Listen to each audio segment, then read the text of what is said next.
This town is full of monsters. How can you sit there and eat pizza?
Alright, what's up everybody?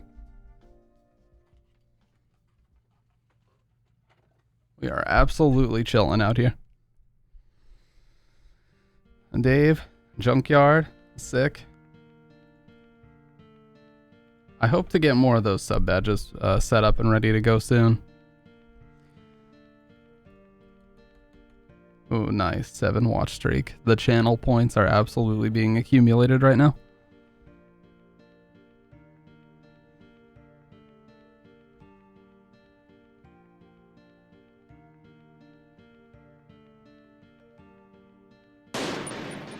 Hey, appreciate that, Dave. My god, the sounds are going crazy right now.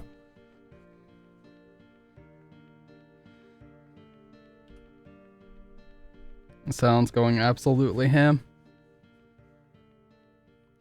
It's going good, man. It's going good. I put my new board together today, but it's just a blank. It's meant just to beat up. But I put it together earlier. So it's in there now. I always have a bitch of a time telling what the nose and the tail is on new boards. But generally speaking, the tail is shorter than the nose, and the nose is larger and steeper. Because it's supposed to give you more to catch when you go to do actual flip tricks. So whatever's the shorter, stubbier side is your tail. Show us the board? Alright.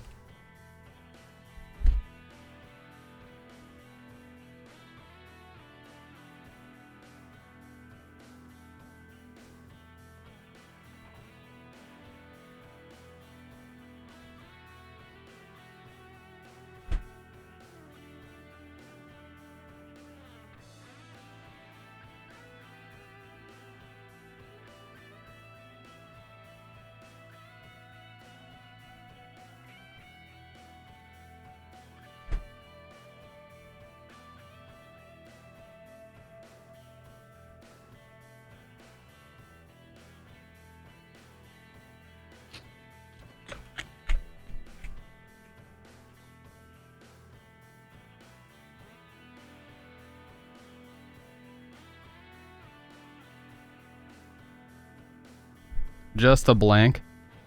The trucks and the wheels and all that came from an old board, and I marked one of the bolts black to mark the tail. But yeah, pretty shit grip job, but it's the first one I've done in a while, so cut me some slack.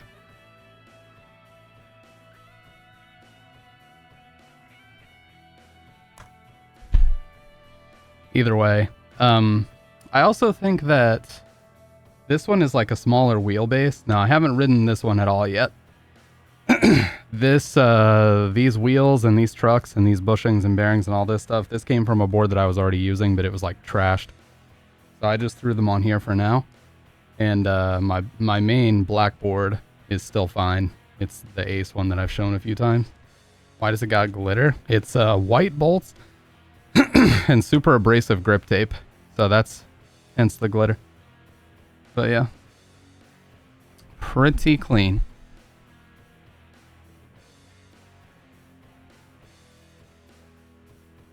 So I'm going to be putting that through its paces. Now, the other thing that's really stupid that I'll tell you about is I recently found out as in literally today, real fan would have a Silent Hill board. Oh, Konami. I recently found out, as in today, that I've been buying the wrong shoe size for the past, like, 5 years.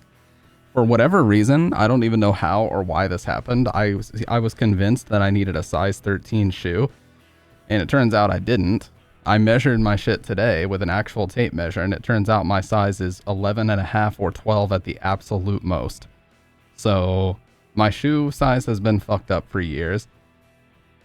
And yeah, it's just fucking stupid, dude. So I don't even know how that happens, but at least I know now, you know.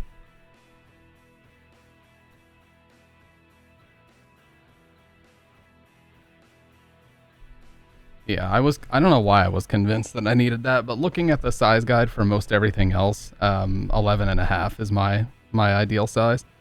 So I ordered some Nike running shoes in 12s, and they'll be here tomorrow, so I'll be able to see if that's correct. And if they are, then I'll just start buying all my Nikes in 12s. Well, it's better for skating because the bigger your shoe size, the fucking tougher it is to fucking skate. Like, if you're a size 13, you're going to need like an 8.5 board at a minimum to even be comfortable. And this is an 8.25, the one that I just built. So 8.25 width is going to be tough if you're at that shoe size. So hopefully this should be a lot better. Anyways, how are you guys doing? Yeah, New Balance has some really good ones. I'm chilling right now. Had a pretty solid day at work. I am in the middle of a 72-hour fast that I started at around 2 a.m. last night. In reality, it should have started earlier because I think the fast is supposed to start from an hour after the last time you ate. So that would have been about 10 p.m. last night-ish, something like that. But yeah, I'm in the middle of a 72-hour fast, so that'll be over Saturday morning at 2 a.m. It's actually really easy so far, but I'm sure it'll get more difficult as time goes on. I'm just trying to push my boundaries as far as, you know, trying to stop being so fucking cushy about everything. Like, I know it sounds weird, but like, I'm just trying to get comfortable feeling some discomfort. Yes, I can do water. It's not like a pure 100% fast. It's just it's coffee and water only, no solid food. I guess I should say it's a solid food fast. But yeah, coffee and water, 0 calorie drinks only.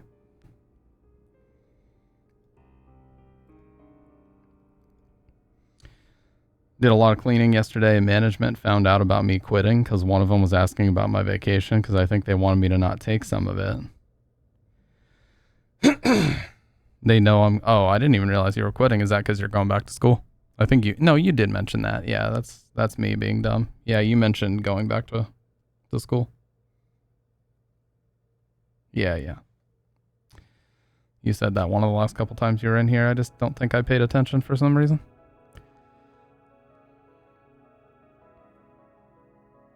But yeah, going to Japan for 3 weeks. I've been researching tons. Nice, dude. Ready for this nightmare fuel? Let's go. Well, I told you guys at the end of last stream, God, of course, as soon as I turn the stream on, my voice starts to get fucked up. When I haven't had a single problem all day.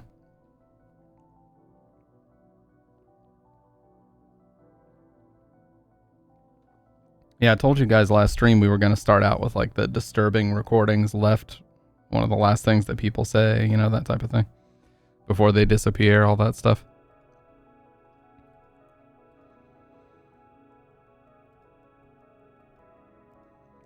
Dude, I was watching this video earlier about lip sync fuck ups on stage, and it's actually crazy how people's careers would get fucking ended because of lip sync exposure. And is one of them fuck yas? I hope not. I hope that's not the last thing we heard from someone before they disappeared forever. But yeah, I was watching like this whole thing about Milli Vanilli and Ashley Simpson and a few other people. Like, it just happened to show up as like a top 5. And it's kind of funny how back in like the late 80s, the 90s, and the early 2000s, like, people just thought that lip syncing was like the worst thing that a human being could do, period, end of story. And then it's like, as time went on, virtually everybody uses some form of playback. Even if the audience can't necessarily hear it, it's still playing in the performer's ear because they need to know like what key to start in. If the audience is loud as fuck, sometimes it's hard for them to hear. Yeah, they just straight up ran off stage. This is what happened. So basically, Milli Vanilli came out of virtually nowhere. They were a German pop duo in the late 80s. Like 1988 is kind of when they started popping off. And people started to notice. They had this single called Girl, You Know It's True. Okay. And people started to notice that anytime they would perform, they would move the mics all around, but the vocals were still just as loud. So people were already suspicious that they were lip syncing. But nobody thought that it wasn't them singing. Well, it turned out they did a performance in Connecticut where the recording just kept looping over and over and over. And instead of trying to fake it, they just ran off the stage. And it turned out that not only were they lip syncing, they weren't even the singers that performed the song in the studio. It was 2 completely different guys. So they had to learn how to sing their own music years after all this bullshit got exposed. So here's how it actually went down when they were on stage.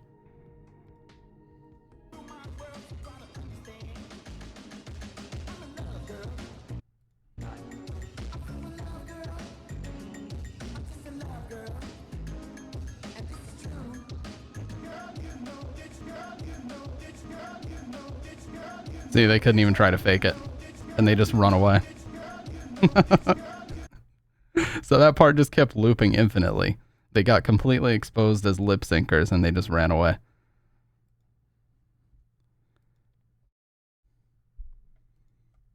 But yeah, so it wasn't even them singing. It was 2 completely different guys because their producer just straight up said they're not good enough singers to make this album. So they hired 2 session singers. And the other thing that's weird is one of them was French and the other was German, yet they had perfect English accents when they sang. Like, perfect.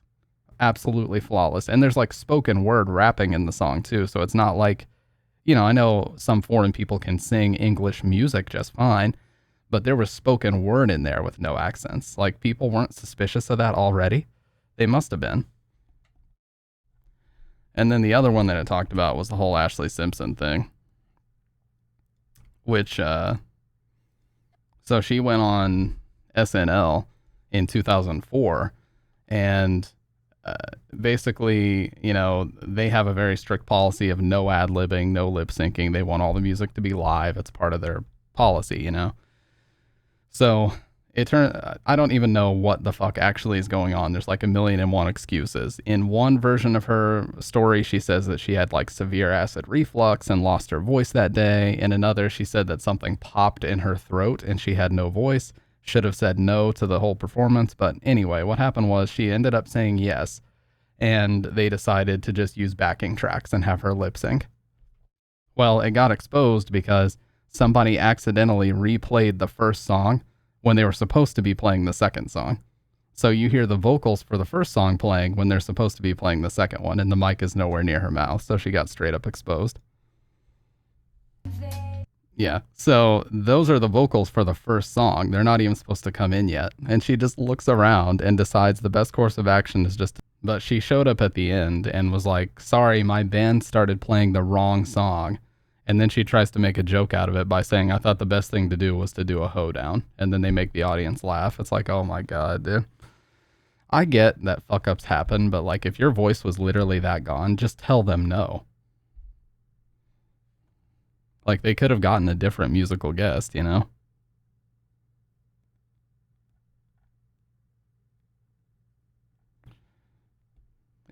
the band members were fine. They were chilling. They were just smiling and laughing at each other like, it happens, And then she blamed her band at first, and then later on she specifically blamed the drummer, said he got too excited and pressed the button for the first song over and over again. It's like, dude, come on. Just say that it was my fault, because if you would have just said no, there would have been no need to lip sync. You would have been fine,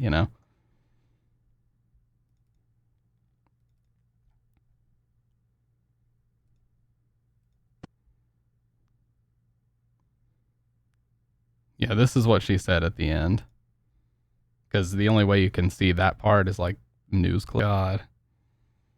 And they put the laughing sign. By the way, if you guys are always wondering why is the audience never fucking laughing, it's because they're heavily rehearsed beforehand.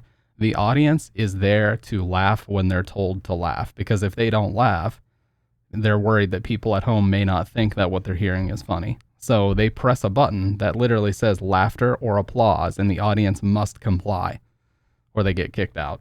So that's why things that are not funny or are very cringy still get laugh track, because the audience is being told to do that. But yeah, it's funny because other bands have been exposed, and you guys know the band Kiss, I'm sure. Well, their entire career have always popped off about lip syncing. They've always said like, oh, if you're lip syncing, you might as well just refund the tickets because you're ripping people off, and you might as well just be a cover band, and this is not legit. There's nothing legitimate about this. It's a scam. Well, guess what happened? A couple years back. Watch this.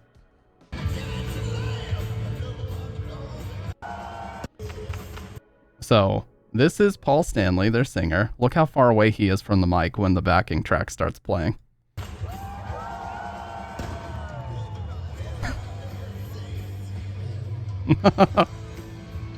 Oh my God, dude. It's literally playing and he's just looking away.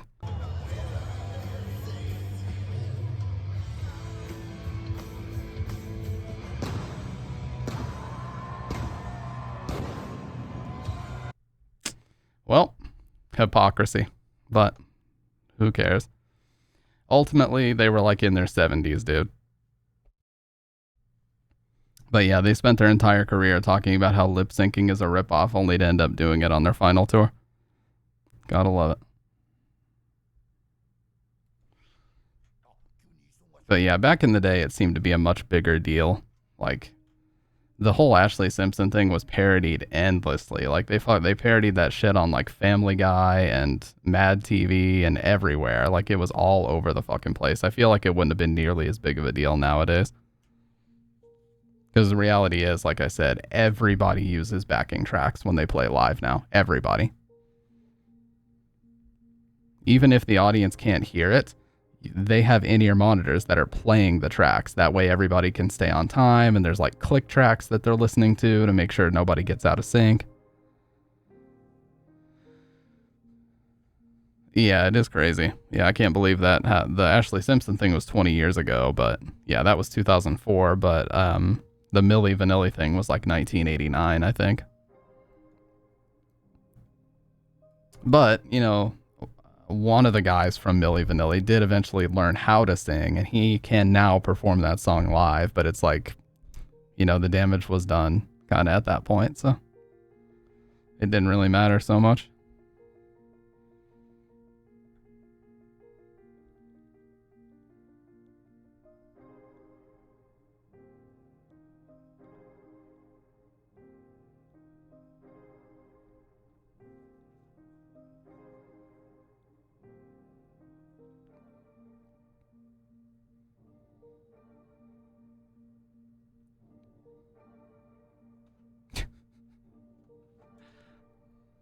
No, that was not the nightmare fuel. I was literally about to say something like that. By the way, that's not the nightmare fuel I was referring to. Just want to make that clear.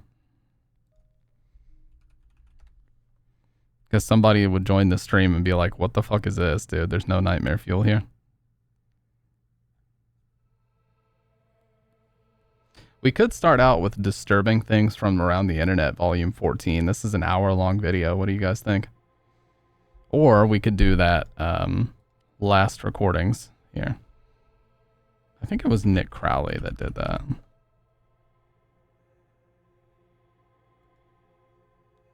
Old Men Fuel. YouTube's Darkest Rabbit Hole. Internet's Darkest Corners 4. Darkest Moments in TV History 4. Dude, I'm so not up to date with his videos.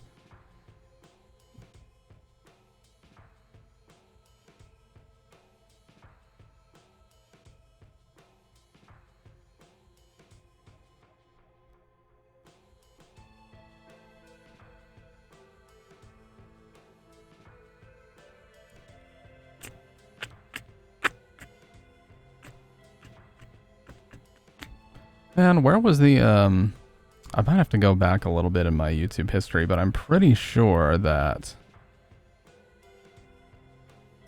it should be on here. I mean, it was Sunday night, but it should still be on here. Dude, so here's something crazy. A big skateboarding channel on YouTube. I can't really say they just got exposed, but the person running the channel was found to be a leader of the Church of Scientology in San Francisco. And he's been donating millions of dollars to the Church of Scientology instead of, you know, his mission that he's always said, which is to get the most people into skateboarding possible. Turns out that he's just been siphoning the majority of that money into the Church of Scientology. So isn't that great?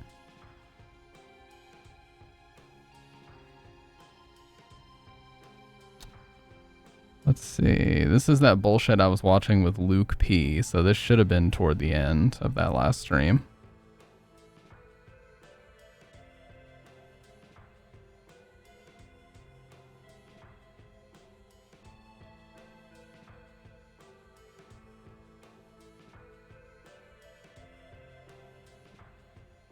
We're never watching that again, by the way. I'd just like to point that out.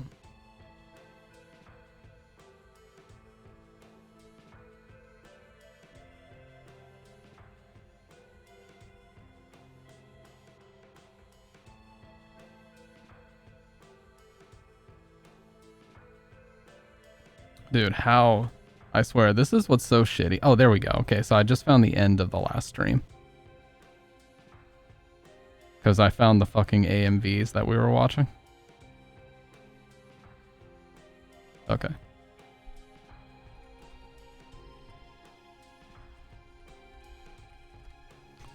Five disturbing recordings left by missing persons. So it's actually the Chilling Scares account. Let's start out with this one here. So we're officially, for the first time in ages, we're actually going to watch some Nightmare Fuel. So, without further ado, let's watch it. Man, it's been a while. And I'll turn it down for you guys. July And 29th, here, hang on. I need to turn this way the fuck down. Probably 80%.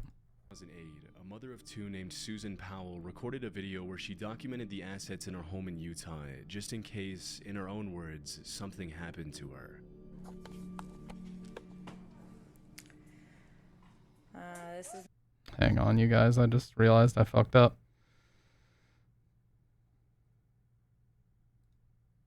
I had fucking Windows notifications on, so it notified me of something work-related. Thankfully, that didn't show up on stream, because thank you, window capture, but good God, I've been leaking my shit way too much. I swear, I'm deleting everything that's even remotely work-adjacent off my PC. me. Good Lord. July 29th, 2008. It is 12:33 Mountain Time. This must have been recorded with a camcorder, because phones were not near... I don't even think phones had face cameras in 2008. At least most of them didn't, and if they did, they were way worse quality than this. Covering all my bases, making sure that if something happens to me or my family or all of us, that our assets are documented. Hope everything works out and we're all happy and live happily ever after as much as that's possible. The video was made on her attorney's advice, who feared that Susan's husband Josh might attempt to sell some of her most expensive assets. In the years leading up to the now infamous video's recording, the couple's marriage had been under a lot of strain, and during the recording, Susan lets on that things had been everything but peaceful between her and Josh over the past few years. This is all stuff bought in a year or less through Home Depot. Why is he On selling my it, though? credit. Drugs? Josh bought a lot of stuff and then he had to bankrupt it. Oh, okay. And then he bought a little bit more on my credit.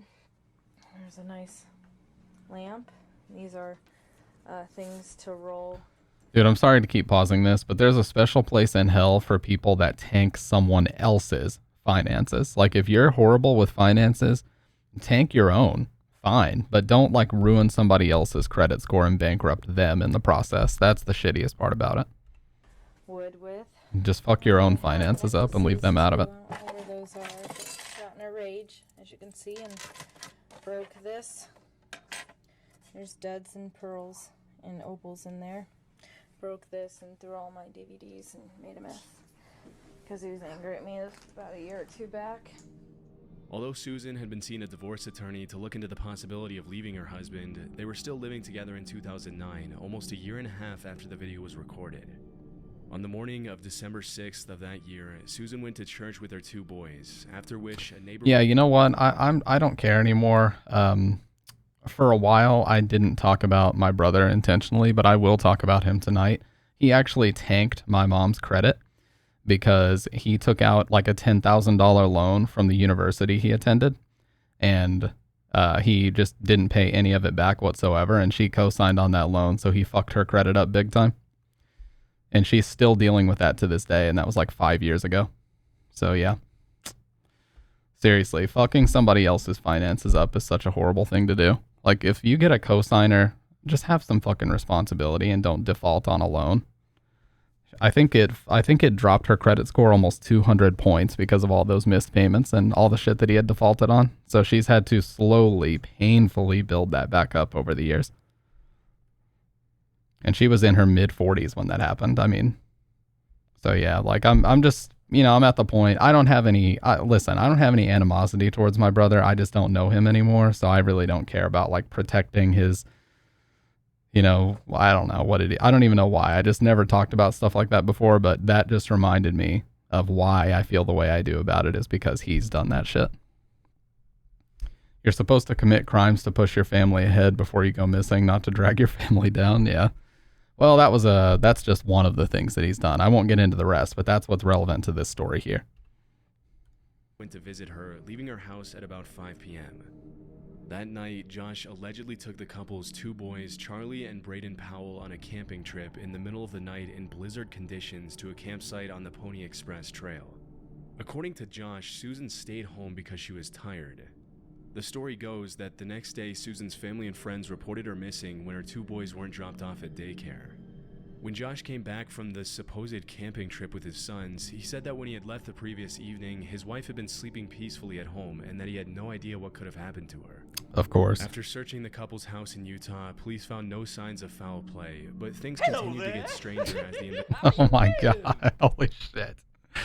What's up, John? Dude, I'm sorry. We're actually doing a Nightmare Fuel segment, so we're actually just watching, horror videos, and we're starting out with 5 disturbing recordings left by missing persons. But what's up, John and Raiders? What were you playing over there? I'm assuming SF6.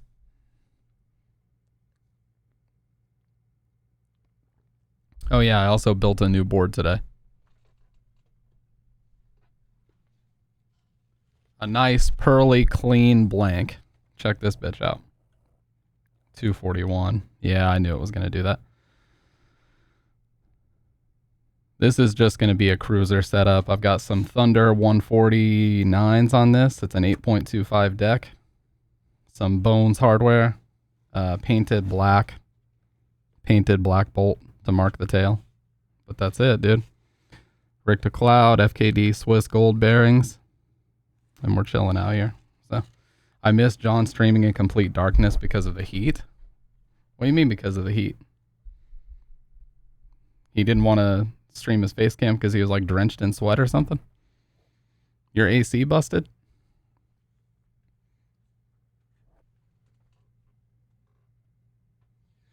All right. Dark makes it. Yeah, that's what I was like, what? For what purpose? Layer of oil. Look at this guy. He's ready to kick, flip, front, blunt, Hollywood eye. Yep. Oh, man. Dude, I was actually watching Nigel Houston's Need That Raw files earlier. And, dude, he takes so many crazy hits. Like, if I took half the slams he did, I would just be dead. Literally. I mean, my shit would snap in two, and I would get, like, a career-ending injury in even just one of his slams. Investigation continued. Anyway, so this one that we're watching here, this woman was recording herself on the advice of her attorney, and the dude that she was married to was buying a bunch of shit with her credit and bankrupting, basically maxing out the credit cards and then declaring bankruptcy. Okay. And then all of a sudden he takes their 2 kids on a camping trip in blizzard conditions and the wife goes missing. So that's kind of where we're at on this one. Yeah, let me know if that's loud enough. Been sleeping peacefully at home and that he had no idea what could have happened to her. After searching the couple's house in Utah, police found no signs of foul play, but things continued to get stranger as the investigation continued. Inside Susan's safe deposit box at the bank where she worked, the cops found a handwritten will and testament in which Susan alleged that Josh had taken out a $1 million life insurance policy on her a few weeks prior. Oh, okay. Disturbingly, she also wrote, "If I die, it may not be an accident." About 10 days after she mysteriously disappeared, the authorities also found that Josh had filed paperwork to withdraw money from a retirement account, and he was officially declared a person of interest in the case. I would fucking hope. Susan's family and friends reported that during the search efforts, Josh never seemed to show a genuine interest in finding his wife. But despite the mountain of evidence stacked against him, Josh Powell was never formally charged in his wife's disappearance. During the investigation, the cops questioned the couple's 2 sons, but it was hard to get any solid information out of them on account of their age.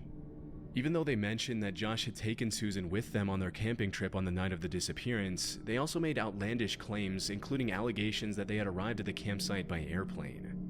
This made it impossible to use their statements as evidence that Josh was responsible for his wife's disappearance. Shortly after, Josh and his 2 sons moved back to their home state of Washington, but the authorities soon determined it wasn't safe for Braden and Charlie to be living with their father in the middle of the investigation, and Josh lost custody of the boys. This is where things get extremely disturbing. On February 5th, 2012, more than 2 years after Susan's disappearance, a state caseworker brought the 2 boys to Josh's house for what was supposed to be a supervised visit. Immediately upon their arrival, Josh locked the social worker out of the house and took the lives of both his children and himself by setting the house on fire with Holy gasoline. shit. If his behavior during the initial phases of the investigation was suspicious, the unspeakable crimes Josh committed on that day in 2012 were about as clear of an admission of guilt as you can get in a case like this. In the aftermath of the tragic incident, the cops started looking into Josh's brother and father, who they suspected knew more about the case than they were letting on. Even though they had solid evidence to suggest Michael, Josh's brother, had helped him conceal Susan's body, the case reached a dead end when Michael also took his own life in 2013. More than a decade later, Susan's dad won a lawsuit against Washington State for nearly $100 million on grounds of negligence and failure to protect. Okay, so he won a lawsuit worth $100 million, but what did they end up paying? Probably barely anything, I would bet. Or maybe they're doing like minimum payments over an insanely long period of time. The 2 children who were supposed to be in the state's custody, a big chunk of which he gave to a charity to support domestic violence survivors.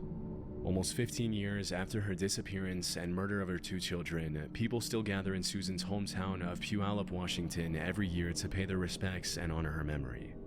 The last video Susan made documenting her assets received a lot more attention after everything had happened. With hindsight, the video is portrayed in a much more disturbing light. Susan saying things like, "I'm recording this just in case anything happens," makes you wonder if she knew her husband could do something this horrible as she was filming. Over the years, Susan's father has been alerted of possible locations where his daughter's remains might be buried, including abandoned mines in Utah and other isolated locations. Sadly, every lead has turned out to be a false alarm, and it's very unlikely that Susan's remains will ever be found. Jesus, yeah, that took a much darker turn than I thought. I thought maybe, oh, she just goes missing, but holy shit, setting the whole house on fire. Yeah, kind of like what he said. And you know, there's people that have said that too, is like they wish they would have gotten caught, because living with the guilt of knowing that you did something just because the police didn't track you down is going to make you go insane equally as well. And it seems like that guy already had plenty of problems, so he didn't need, you know, lighter fluid being dumped on the Number 2 Caro was a whatever mental health fucking situation he already had going on. 20-year-old Canadian First Nations woman from Fort McMurray, Alberta. In August of 2012, she flew from Alberta to Edmonton International Airport. What's the shadow on my face? The mic. Yeah. It's because I have this reading light pointed at me. If I put the reading light down a little bit, it's not so bad, or if I turn that light on, it's not as bad. But yeah, it's just the mic. Airport and booked a hotel room with her 1-year-old son and a female friend for a short vacation. Vacation. That night, she got excited about the trip and decided to hitchhike into the city by herself, after which she was never seen again. When Amber didn't return to the hotel the next day, her friend called her mother, who immediately called the Royal Canadian Mounted Police. Soon after, Amber was declared a missing person. The authorities dug into her phone records and found that she had received a phone call while she was in the company of an unidentified man. The recording is pretty unsettling, especially since it marked the last time she was ever heard alive. Where are we by? We're just heading south of Beaumont, or north of Beaumont. We're heading north of Beaumont. Yo, where are we going? No, this is a... Oh shit, yeah. Sounds like hitchhiking situation. Probably got her in the car under false pretenses and then just decided to drive wherever the fuck he wanted to drive. That's what that sounds like. Are you kidding me? You better not be taking me anywhere I don't want to go. I want to go into the city. She sounds a little drunk. Yo, we're not going in the city, are we?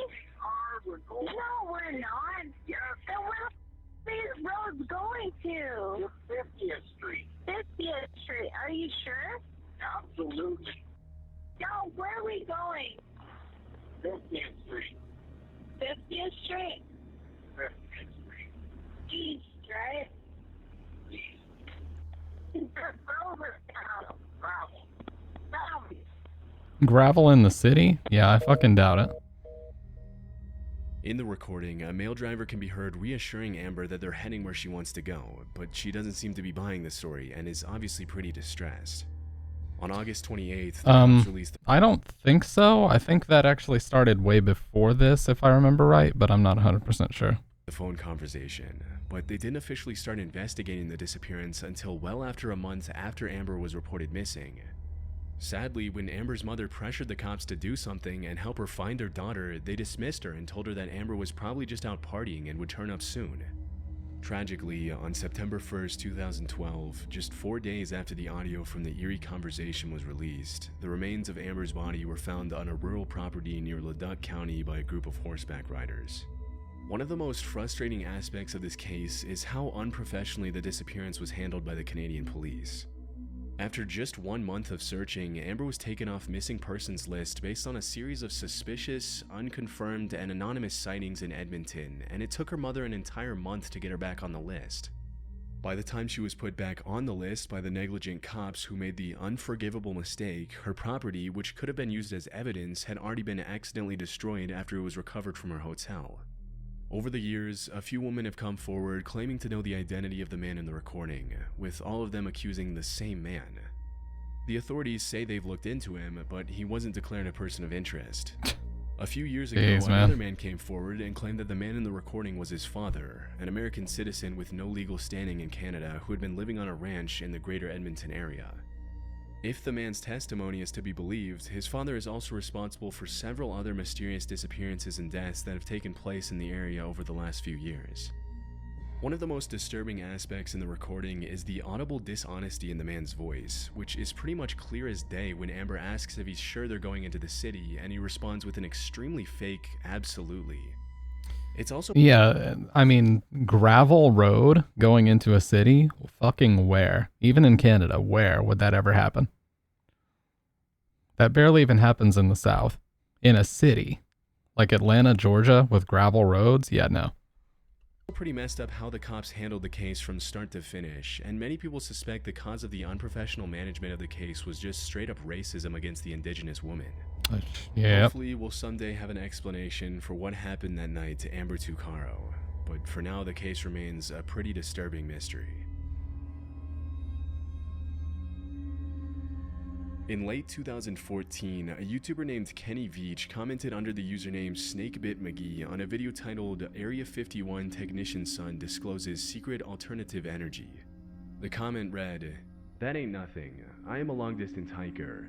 One time during one of my hikes out by Nellis Air Force Base, I found a hidden cave. The entrance to the cave was shaped like a perfect capital M.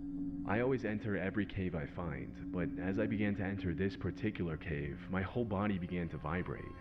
The closer I got to the cave entrance, the worse the vibrating became. Suddenly, I became very scared and hightailed it out of there. That was one of the strangest things that ever happened to me." As you can imagine, Kenny's comment immediately caught a lot of people's attention. Some people called Kenny a liar, while others encouraged him to find the cave again and record his findings. And so he agreed to do just that. On October 8th, Shark Tank submission. What the fuck? What product was he submitting to Shark Tank? Yeah, that's the thing about these things. And I remember Freaksticks a long time ago showed us this video. I forget what the guy's name was, but basically he wrote an article saying that the police in his county were corrupt and they pretty much targeted him. And they were sending people to like spy on his house. And I forget the dude's name, but his whole channel is still up with all those videos. Of that year, Kenny uploaded a video of his long-distance hike in the Nevada desert in which he attempted to find the cave for a second time. Yeah, we did watch it. Well, here I am on my Oh, what's up, by the way, Snooch? I saw you said something earlier as I was showing the board. north of Las Vegas. This is a canyon I just walked up in. Now you can't tell, but my truck is way out there. You mean Luke P? We went from watching Scotty P last stream to this guy today? Yeah. The mountains at the very, very end of this valley. At the beginning of the video, Kenny stands at the top of an abandoned mine shaft and gives his viewers an introduction into the monstrous hike that lies ahead of him that day. Scotty doesn't know. Scotty doesn't know that Fiona and me do it in my van every Sunday.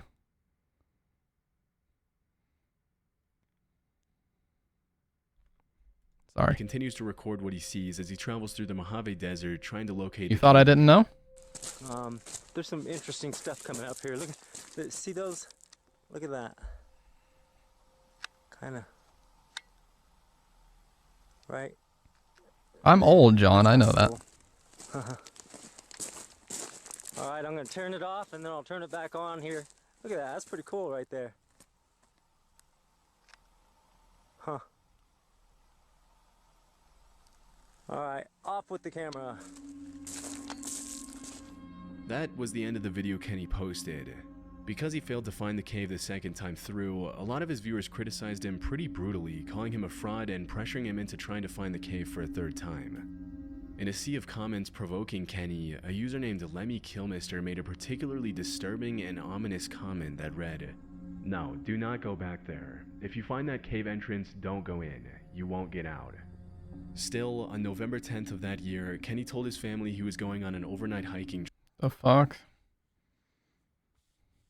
You know, I will say though, YouTube commenters, oh, no problem. No, I appreciate the lurk, man. I will say YouTube commenters love to exacerbate things and try to scare people. Like, if you were to post a video of a certain paranormal experience you had, somebody would respond and be like, that was definitely a werewolf that you experienced, dude. I know, because when I was X age, I saw a werewolf myself, and I know what that sounds like, and that's exactly what happened to you. You know what I mean? Like, they love to, they're very mired in, like, the paranormal culture, and they love to exacerbate shit. So that could very well be all that comment was. Still, on November 10th of that year, Kenny told his family he was going on an overnight hiking trip, and he set off by himself for the third time to find the mysterious M Cave in the Mojave Scotty will Desert, never know. one of the hottest and driest regions in the world. And he's standing right the fuck there. He's got his beer in hand, and he looks all sad and shit. Good God, that is so brutal, dude. Just admits to railing his girlfriend every Sunday even. My God. Yeah, what's up, Blind? It was the last time he was ever seen. On November 22nd, 2014, 12 days after he set off on his search for the M Cave, a group of search and rescue volunteers found Kenny's phone lying at the top of the same mine shaft he had pointed out in his M Cave video. Unfortunately, after his... Alright, I'm sorry to ruin the serious nature of this, but what we're talking about is a fucking stupid movie called Euro Trip. I think it's made by the same people that made the American Pie movies.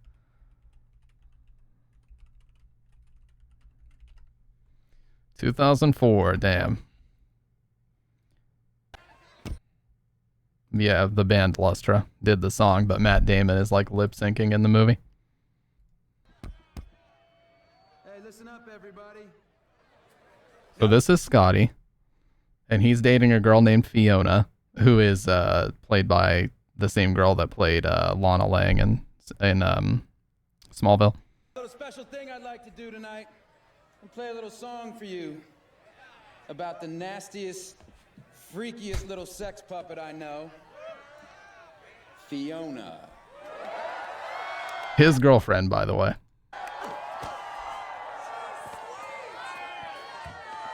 This one's for you, baby. Happy anniversary. Jesus.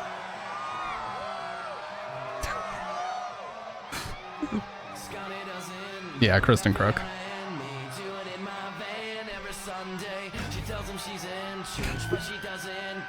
Dude, that's the most fucked up situation imaginable.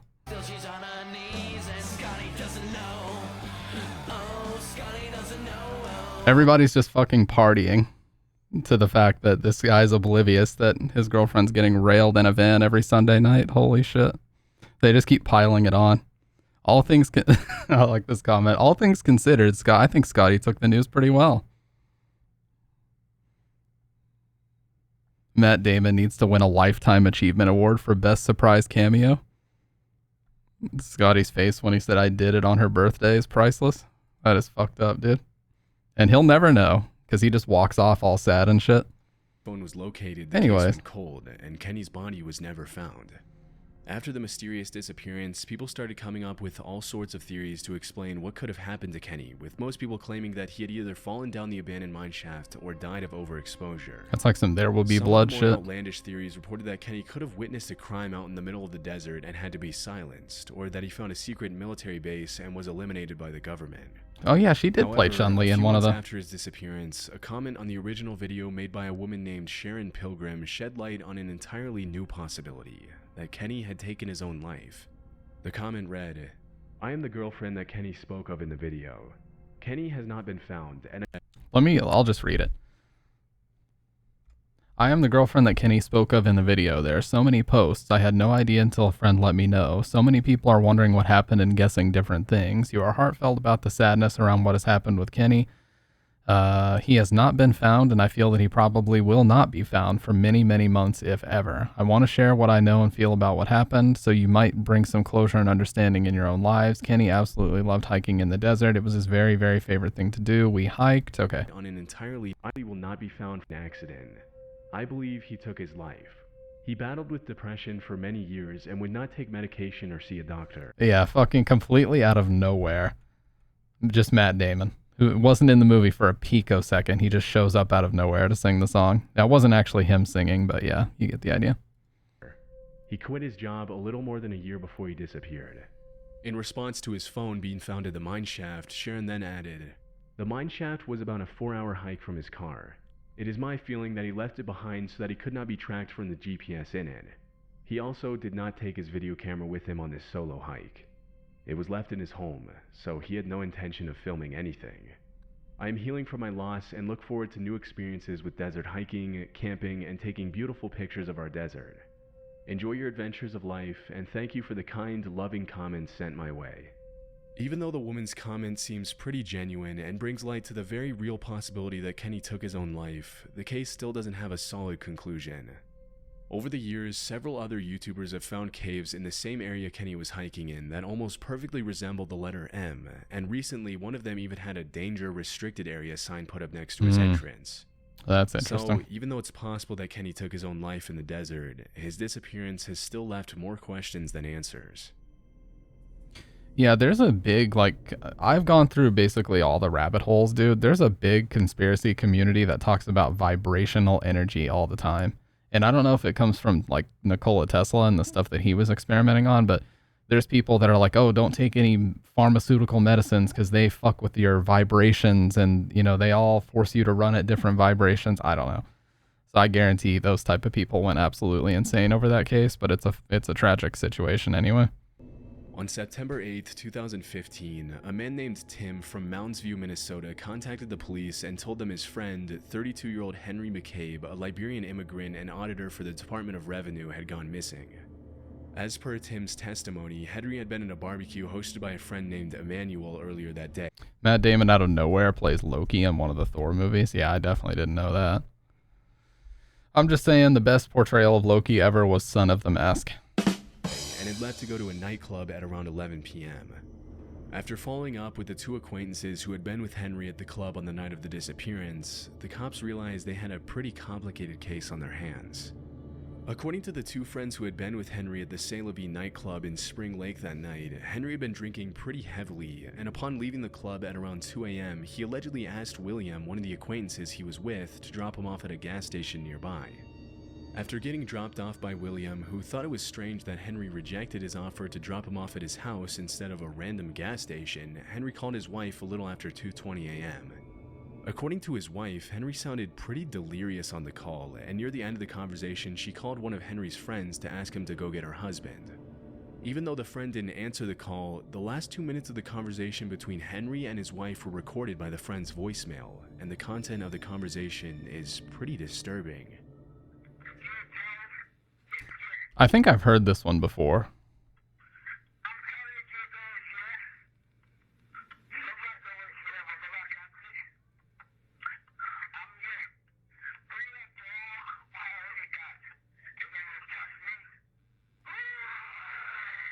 Yeah, I've heard this one before. People thought that this was like animal sounds or something.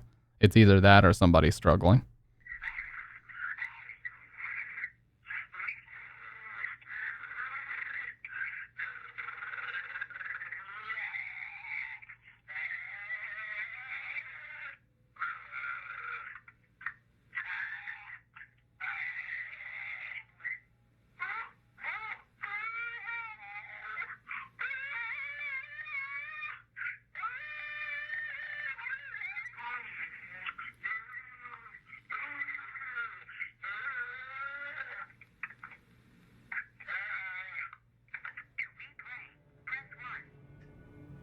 It's almost impossible to make out any of the words in the audio, and the combination of growls, moans, and screams makes it hard to know what to even make of the recording. But needless to say, the voicemail is pretty unsettling. It almost sounds like the screams are coming from someone who's being attacked, but we obviously can't know for sure.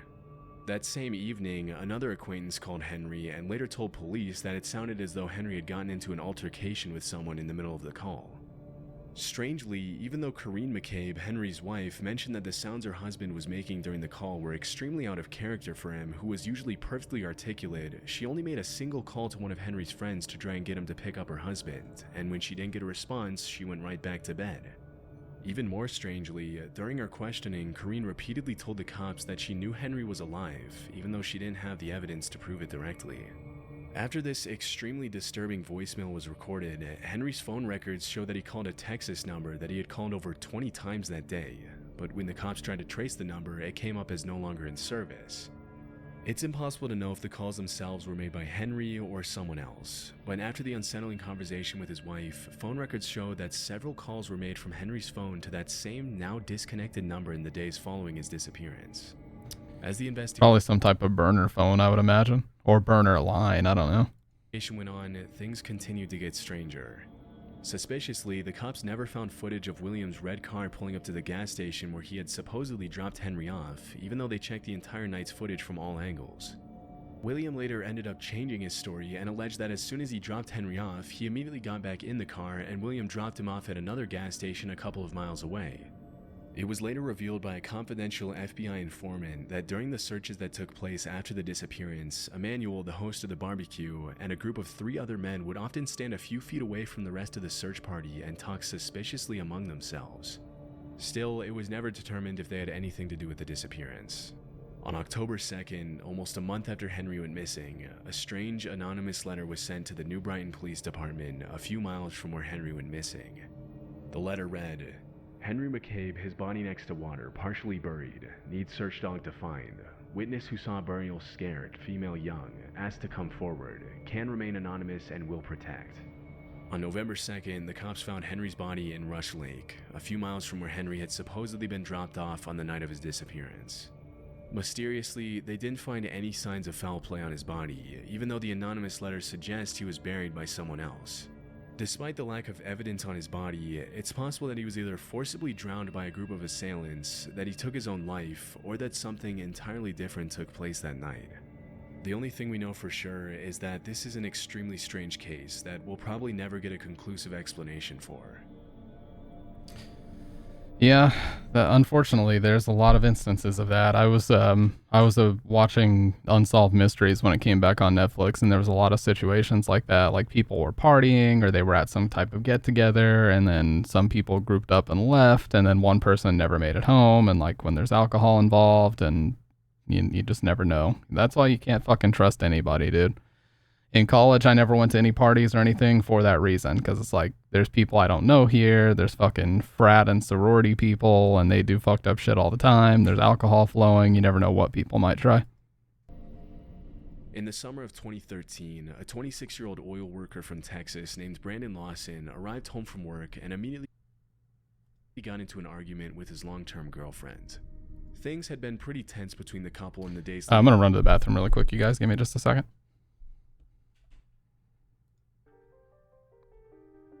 Way too much coffee and water.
Bruh.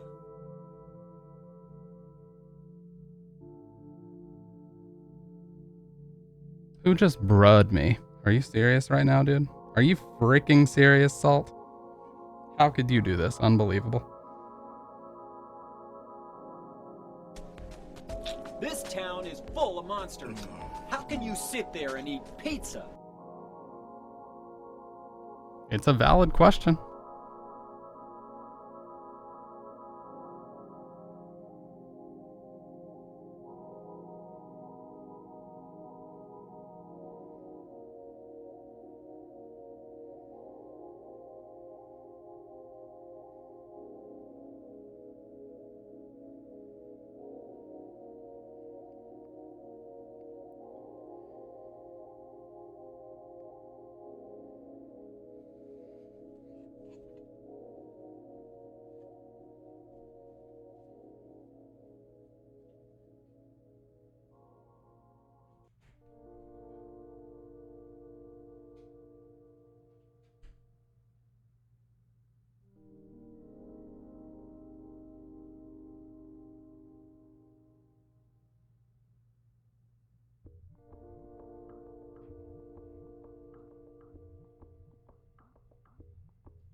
All right, sorry about that, guys.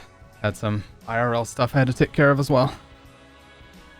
Adult shit, bills, fucked up stuff, not relevant to the stream. Anyways, let's keep watching.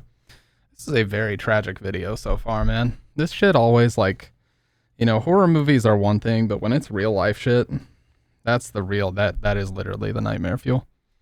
Up to that evening, as Brandon had frequently been working Monday through Sunday, and the youngest of the couple's 2 children was only a few months old.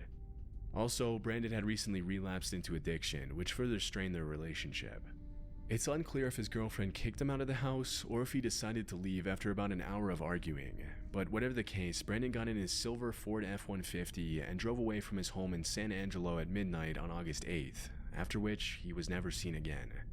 The incredibly strange events that took place over the next few hours have turned this case into one of the most mysterious and disturbing disappearances of the decade. About half an hour after leaving his house, Brandon made a phone call to his brother Kyle, letting him know that he was a few miles south of Braun on a stretch of highway. Yeah, I know it's unrelated to the events in the video, but I agree with you. Like, people that have those super, super bleached white veneers, that does not look natural at all. It literally just looks like you have, like, those chiclets, like the gum. It looks like your mouth is just made up of chiclets.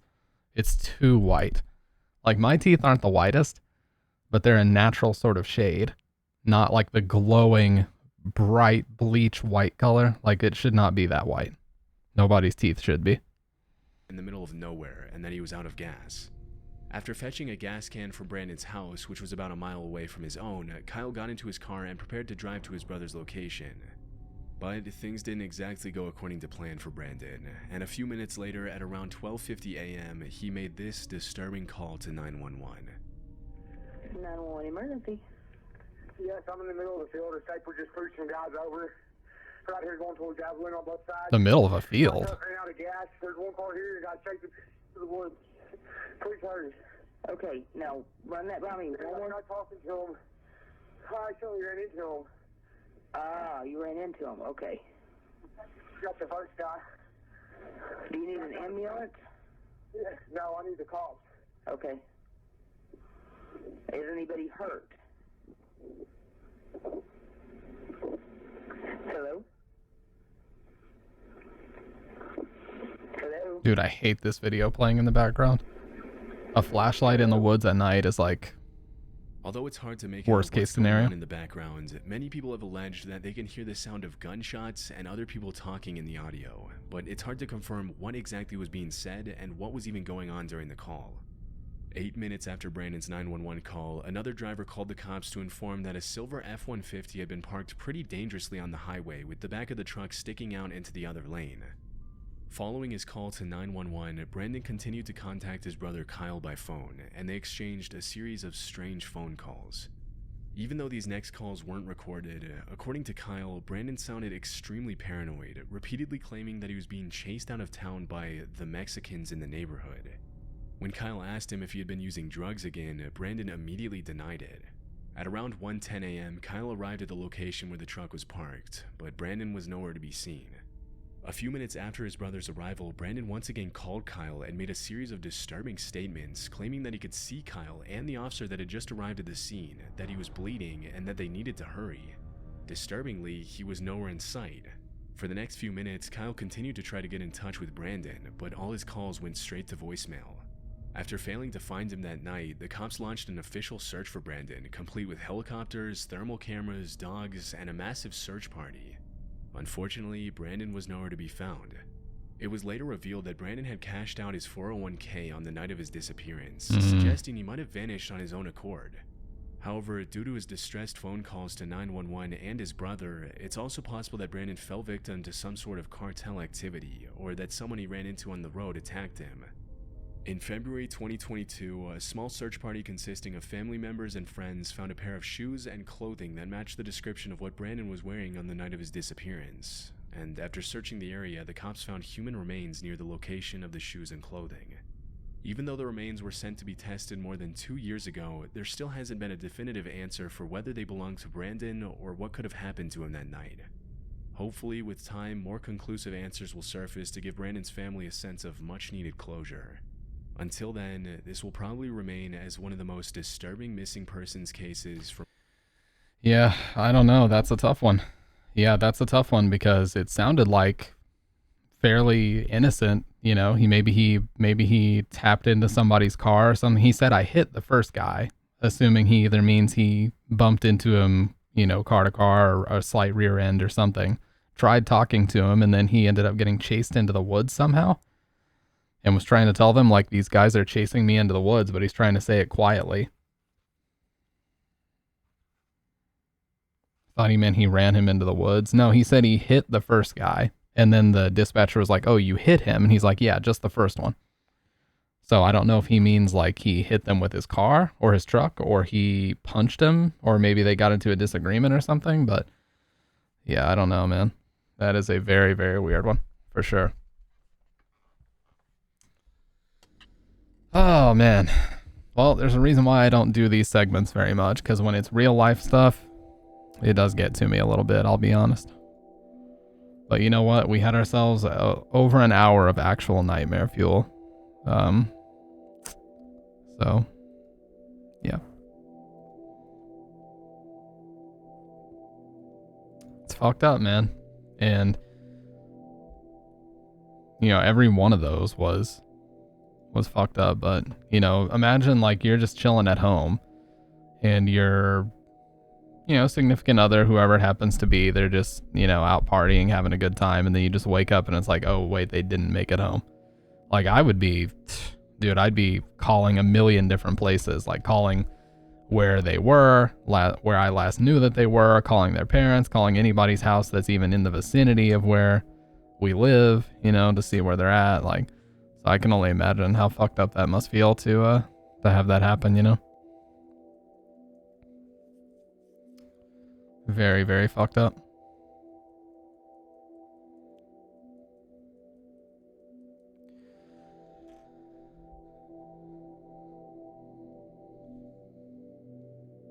And kind of like the video mentioned, like what, I mean, sure, yeah, it's going to give them a little bit of closure to find out maybe what definitively happened or find a suspect or a culprit, but it's like, really, what's that going to do for them? Like, the person's gone. It's not as if they're just going to come back, you know? As fucked up as that is, it's true. So they don't really ever get any closure for it at the end of the day.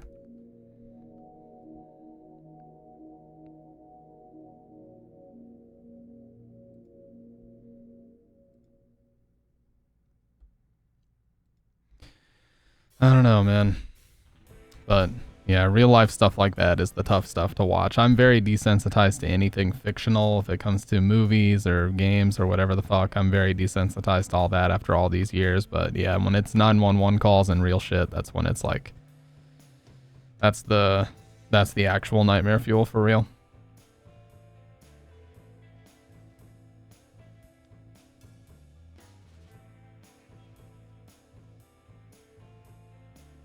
And plus, I mean, we know that human trafficking is a very big thing. And it is very pervasive in certain areas. And, you know, the influence of it is such that the police can't really do much about it in some areas. Like, there's just so many people involved, and their operations have gotten so discreet and optimized that, like, the police can't even keep up with all the different ways that people have come up with to falsify things. And like they were talking about the number that went nowhere, like, you know, they can falsify business records and falsify phone calls, and, you know, they know how to spoof numbers and all kinds of shit, to like using VPNs and encrypting shit to make sure that it's completely untraceable.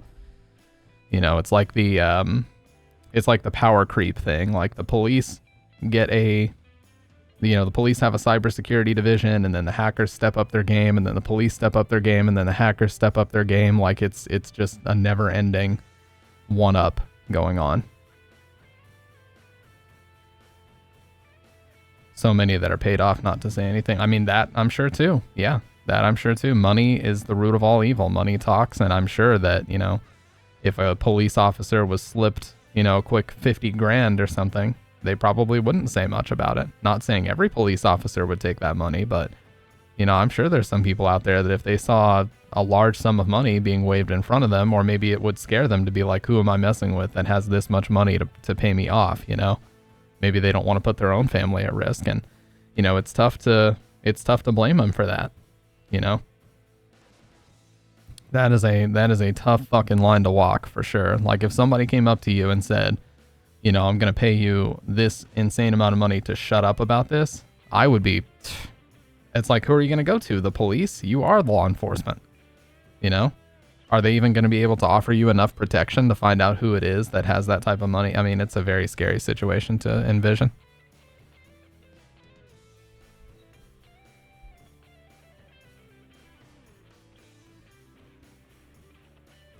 I don't know, man.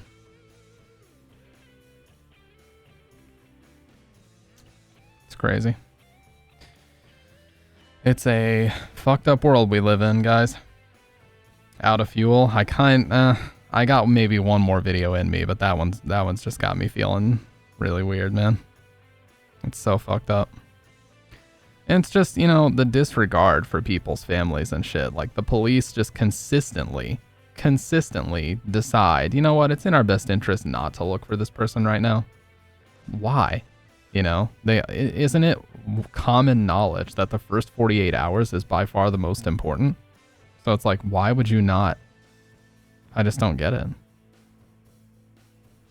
You know, I thought it was common knowledge that the first 48 hours are the most important in finding somebody, but it's like they just have no, they're just not interested. It's like, nah, we could, but nah, maybe tomorrow. You know, it's like they just don't give a fuck. It's like, what are you doing? Get off your asses and look for these people.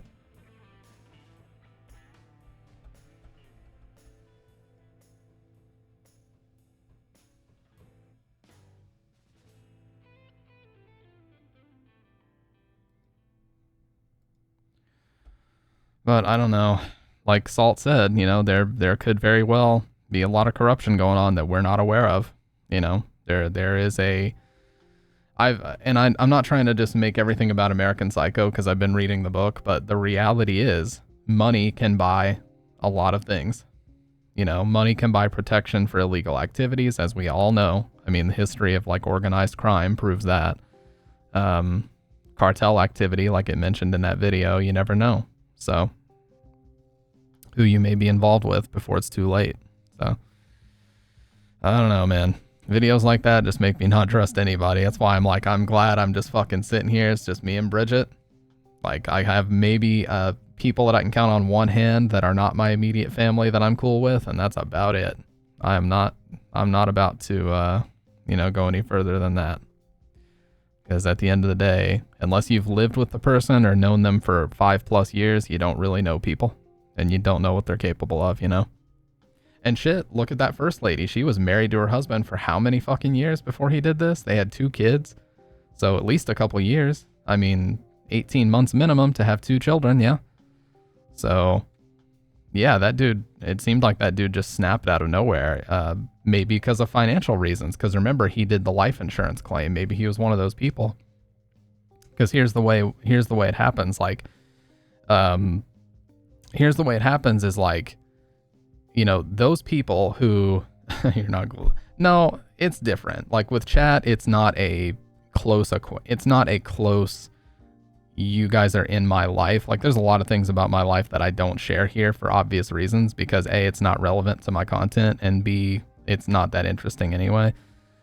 But like I love talking to you guys via chat, but I recognize that there's a big difference between talking to you guys and talking to like an immediate family member. You know what I mean? I think that's basic. Everybody knows that. But what I'm trying to get at is like, there are people when it comes to credit cards and debt and things like that, what they'll do is they get used to putting a bunch of things on cards because cards are great. You can just pay for it and worry about it later. Isn't that awesome? You can just kick the can down the road but the first time you buy more than what you can afford to immediately pay back on credit, the snowball starts building, the debt snowball. And then before you know it, it's like, I'll just start making minimum payments. Who cares? The interest will build up. You know, maybe tax time will hit and I can pay it off. And then tax time shows up and you're still buying things that you can't afford.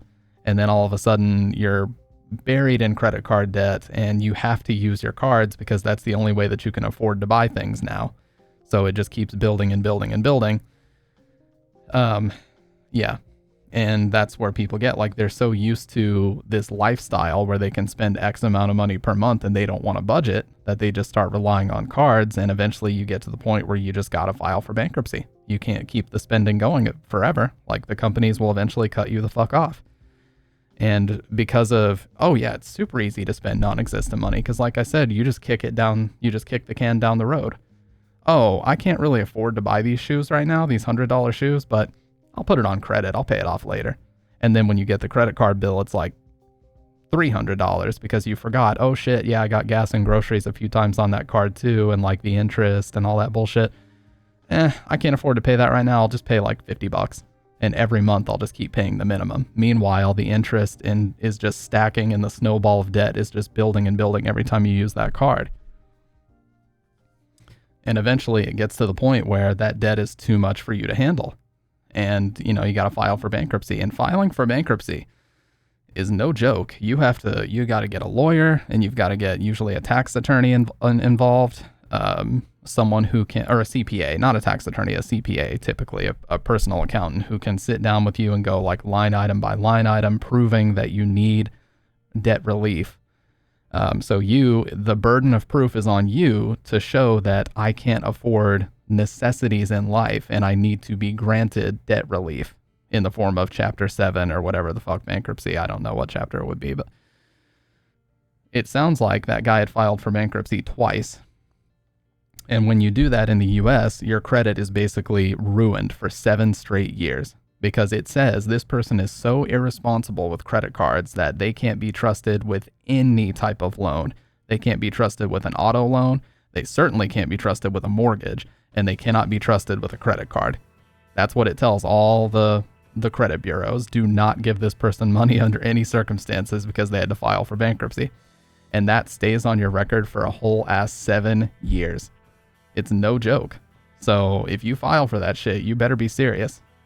You better not need to buy a car, not need to buy a house for 7 years, because you will not be able to do it. Unless you have somebody, unless like the car goes in somebody else's name, which at that point you got to trust that person to, yeah. Oh yeah, you can buy if you have, 15, 20 grand in your pocket and you go pay cash. Actually, there's some dealerships that refuse to take cash, period. Because I think it's something to do with like money laundering. Like some dealerships literally refuse to take cash because it could be considered money laundering. And not only that,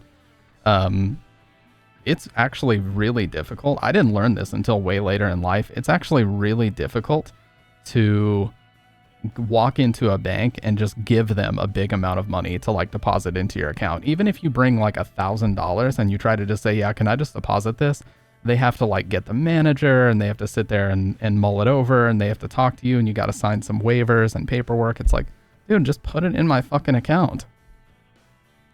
So I would imagine if the dealership shows up with a deposit of like 15 grand, it's probably going to be a whole ass process. Like they got to talk to the manager, this, that, and the other. Yeah, dude, sick boy. That's the thing. If it's a direct deposit or something, they'll handle it. But when it comes to actual physical depositing and withdrawal of cash, it's like a nightmare, And I learned that later on. It's like, I had a tax back in the day, like one of the first tax returns I ever filed for was like $970, $980 or whatever. I was like, 19 at the time. It was my first full year of working on my own. And I just took the check to the bank. I'm like, can you put this in my account? And they're like, oh, you're going to need to come inside. I'm like, what? Just to deposit the money? Why? So I had to like sign the check, and I had to talk to somebody, and they made me sign this paperwork, like I consent to the deposit of this money. It's like, dude, it's not even $1,000. What the fuck is this shit? They acted like I was up to no good. I'm like, I'm just trying to put my fucking tax return in my account, dude. The car sales business is so crazy. Sell a car, buy same car back at a discount, mark same car up and resell used. Oh yeah. YOLO actually, by the way, you guys, I need to talk to this guy. YOLO slides or, he goes on here by Lariat Tubman. I need to talk to this guy because he is like full of just this gold mine information, financial advice. He was talking about, credit reporting and how to build your credit score and how to get higher limits and how to manage your spending throughout the month and all this other stuff. And I was just like, dude, I could listen to this motherfucker. He needs a channel dedicated solely to like life advice or financial advice, because he was just laying that shit down perfectly. And I was like, dude, this is a gold mine of info. I need to fucking take notes. It took 40 minutes to wire transfer 12K. Yeah, they act like you're fucking John Gotti, a mafioso coming in to try to put money. It's like, dude, I'm trusting you to hold my money. Why is this such a big deal? I thought banks are happy to take my money, but I guess not.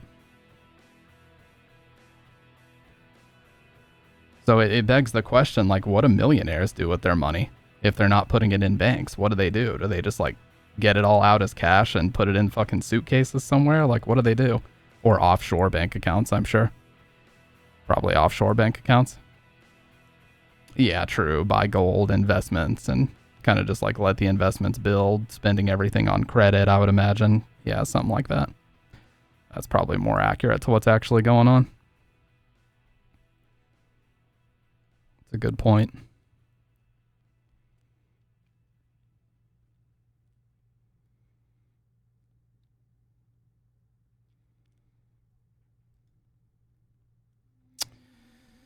I don't know, man.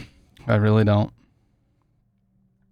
But, yeah, just going back to what YOLO was talking about, I just loved listening to that whole stream. I was just like, man, this is the shit that I wish they would teach kids in high school. I'm such a proponent of that, too. Like, we don't just want it. We need kids to be aware of what a credit score is. We need kids to be aware of what it means to not get yourself into debt that you can't handle, and like, how do you manage finances and how do you budget? And dude, there's people out there who literally don't know how to budget, and they're like in their 30s.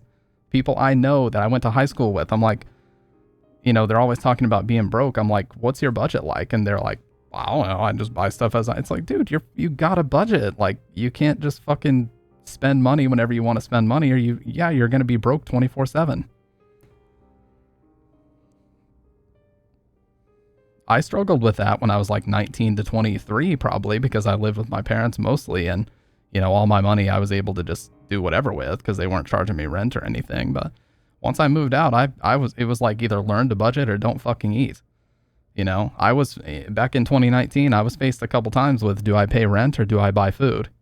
So once you're in that situation and you work yourself out of it, like you learn that a budget fucking matters, and it's time to get one together. And here's the other big scam. Do not ever let yourself get hooked on these early payment apps, okay? I'm turning the music off because this is the most important thing I will tell you guys this fucking month. There are 3 big apps out there. One of them's called Dave. Shout outs. The other's called EarnIn, and the third one is called Empower. So these apps, what they do is they will basically open up a line of credit. And what they'll do is they'll let you pull out money from your paycheck early. Okay, so you know how in the US we typically get paid bi-weekly. Most jobs do. Well, what this would allow you to do is, say you work a full day. Say you made like $100 that day. They'll let you pull $100 a day. But when your paycheck hits, you have to pay back all that money, plus a little bit of a fee for getting it out instantly. So say, for example, you're running behind on bills and you have to pay like $150 bill. So you pull $150 out early so that you can cover that bill. Okay, that seems fine. But then when you get paid, that $150 has turned into more like $162 because they've taken fees like $5 to get the money instantly. You know what I mean? And then of course they want you to tip them and all this other bullshit. And they'll say, well, tipping's not necessary, but if you don't tip, like, the money takes longer, and it's a complete scam. So what they want to do is they want to keep you pulling more and more and more. So the first time you needed $150. Well, since your check is significantly less, this time you might need $200. Next time you might need $250, maybe $300 fucking dollars. So every single time you're just dipping further and further into your next check and needing more and more money every time. And that's what they want, because then they're making all the money on the fees and the tips and all the other stupid shit that they want to get from you. So that's their profit. And I'm not ashamed to admit it. I got scammed by it one time back in 2019 because I had a very low paying job and it wasn't enough to sustain, what we needed. So I would get my checks and I would need maybe $150, $200 extra just to make fucking ends meet, dude. Shit was desperate out here. Like, it's in the past now, but that shit was bad. So, it just kept getting further and further. And when I decided I was done with it was when they pulled an extra $100 that I did not owe them. I proved it over and over and over again. They're like, oh, let me get my manager. And I was on the phone with them for like 2 hours before they finally admitted, okay, we fucked up. We're going to send the money back to you. And I'm like, yeah, damn right. Because that's all the fucking money I have. You know what I mean? So if you take anything that I say on this stream this entire fucking year, do not ever, ever, ever let yourself get hooked on those stupid early payment apps. They are complete scams. Just budget, okay? Do not ever go to those apps because they will have you buy the balls and they'll just decide when they do and don't want to, withdraw extra money from you, and there's nothing you can do to protect yourself. You'll have to be on the phone with them for hours to prove, that they owe you that money.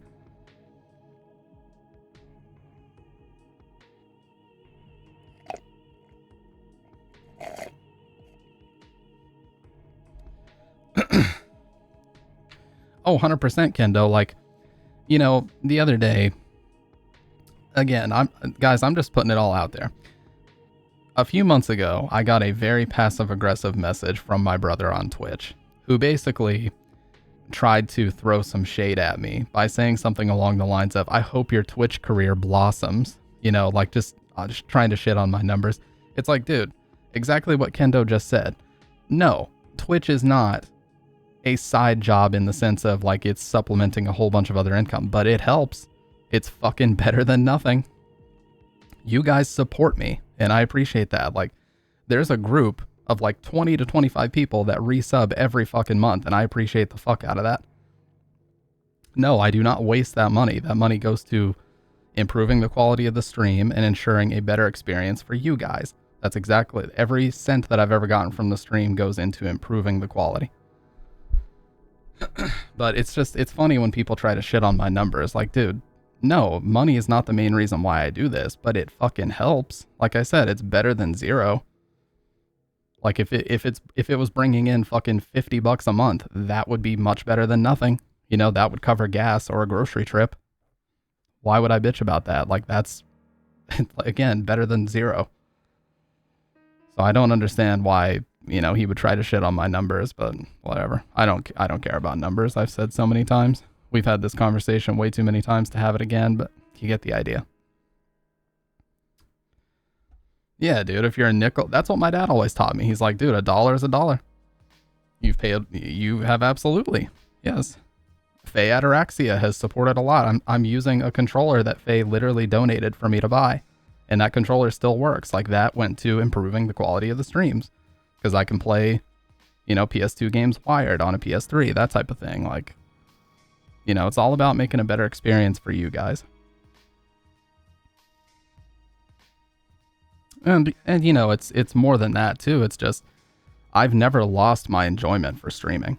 Even though I'm doing this walking and I'm getting back into skating and all these things, like, you guys don't understand. Like, maybe I don't articulate it very often, but you do not understand how much I love streaming. There is very little in this world that I enjoy more than this. Skating is close, but I don't think it overtakes it. I've been doing it for so many years, and just having these conversations back and forth with you guys is like one of the most fulfilling things to do on a Friday night. You know what I mean? You've had a shit work week, maybe super busy, stressful, to sit here under these lights with the finally working AC and just talk to you guys a little bit about horror stuff, play some horror games. Like, that's my decompression at the end of a week. And I fucking will not trade that. So, shit on my numbers all you want, but you can't take my enjoyment of it away. And you never will. When I get a passion for stuff, dude, it's lifelong. I'm serious.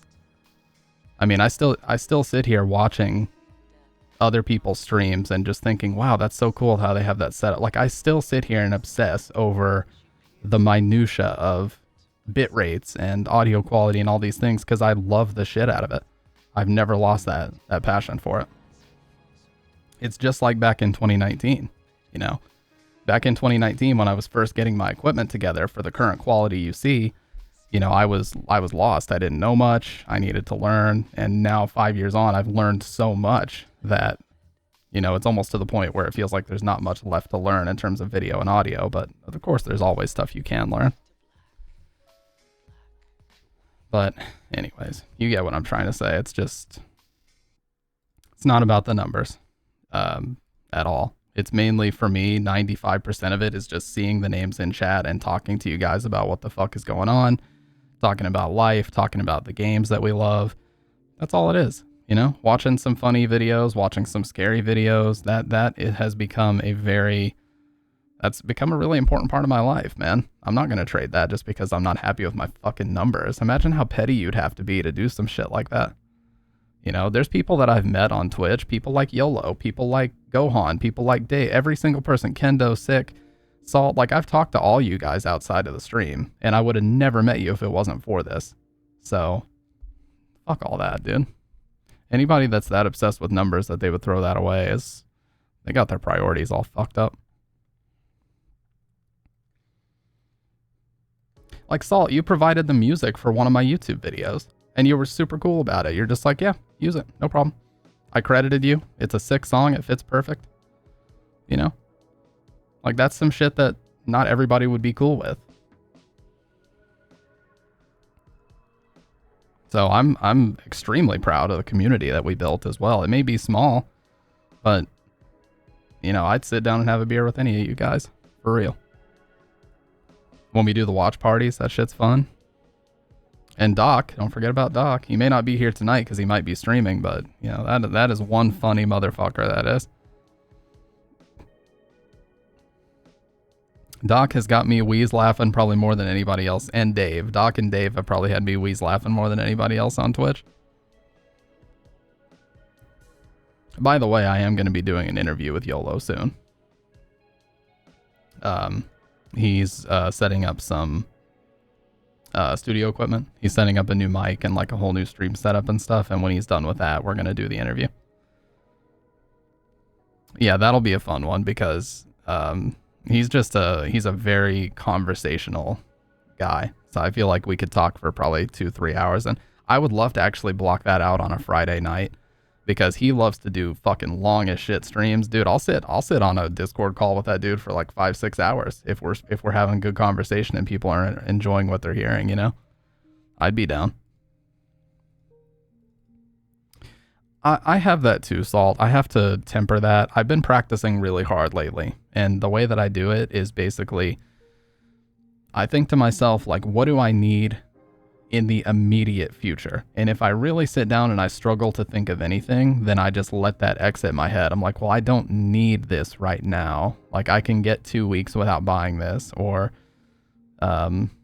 no, I don't think he's going to be on camera. He's very protective of his identity on the internet, which is the smart way to go about it. He'll probably, I don't know, we'll probably do like a Hakan cutout that lights up whenever he talks. I don't know. Like, I haven't really impulse purchased. Yeah, that's kind of what I do, Salt. I'm like, okay, skateboard stuff. Let's look for the cheapest blank. Like, I bought a blank deck. I don't need a graphic. The graphic is going to jack the price up to like $40. I bought a $27 blank deck. I'll buy the graphic deck later if I actually want something fancy, but it works, you know? And then if there's something that I don't instantly need right now, I'll be like, all right, I'll just wait 2 weeks to pick that up, you know? And then I just don't spend that money.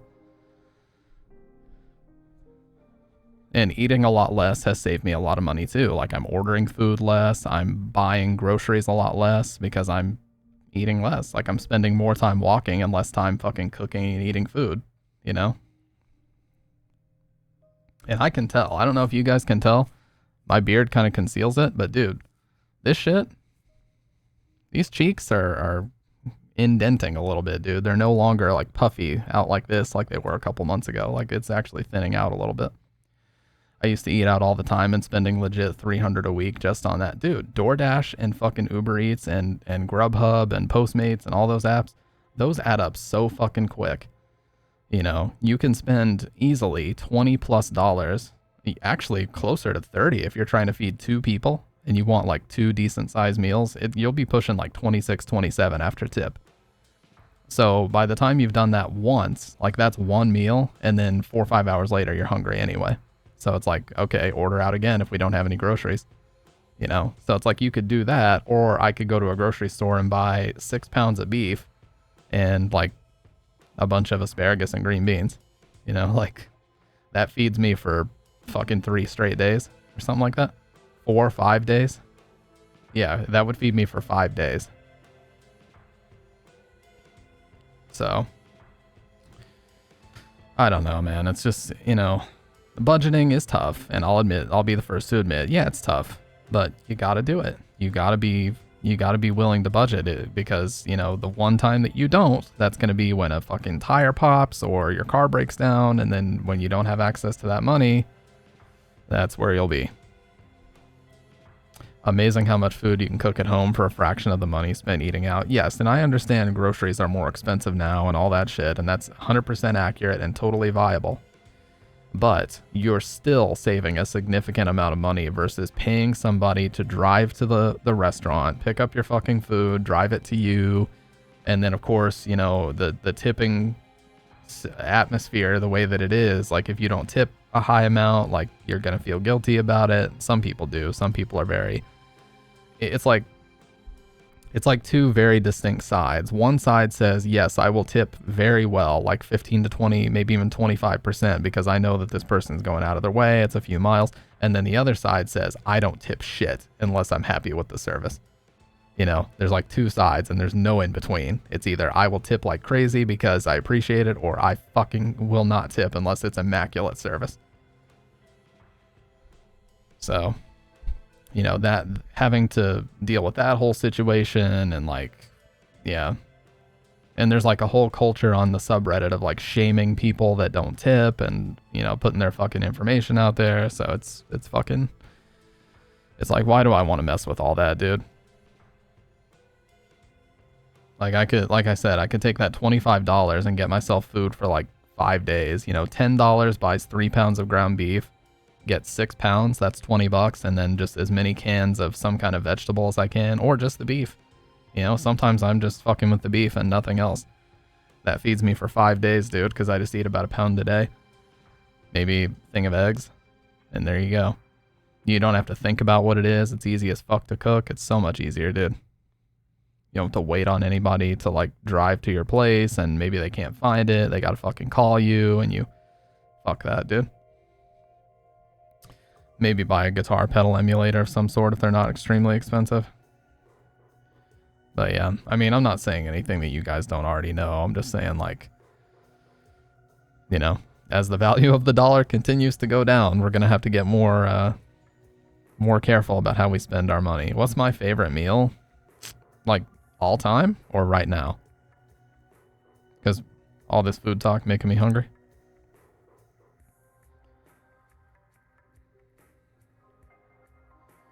No, right now it's actually just 10 to 12 ounces of ground beef with 4 eggs cracked directly on top of it. And then I just stir in the eggs until they're about, you know, a pretty normal scrambled texture.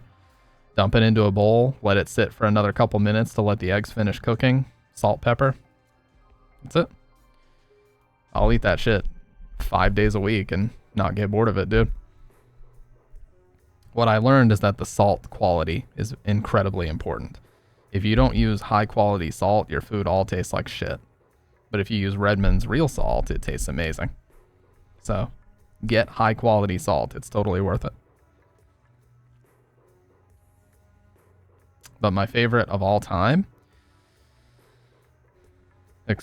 sea salt tastes way better. It just has, like, you probably know this, it has a more intense flavor. Like, it makes everything, you use half the amount of salt, but it makes it taste like you use twice the amount. You know, that's what I noticed about real salt. I can use just a couple tablespoons of salt on my shit, and it tastes like I dumped table salt all over it. You know? So you can use less, which is better for you, obviously, less sodium to not fuck up your kidneys or whatever. So being able to use less and get the same flavor is much better for you. They probably mix MSG in with the salt, possibly. Yeah, that could definitely be something that's going on.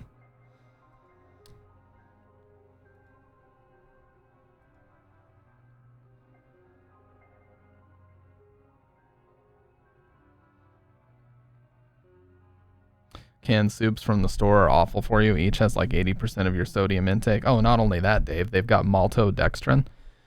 If you guys are eating like those canned Progresso soups, and I did for many years, thinking that they were healthy, it turns out they're horrific for you because A, the sodium level, like Dave said, is like 80% of your daily intake, and B, they have maltodextrin, which is the only artificial sweetener that acts exactly like a sugar, but is not classified as a sugar.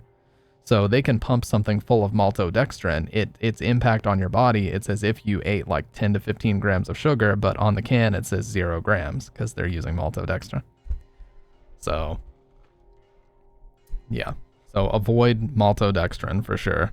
And it's in like every canned soup. So basically just don't eat canned soup. If you want soup, just make it yourself.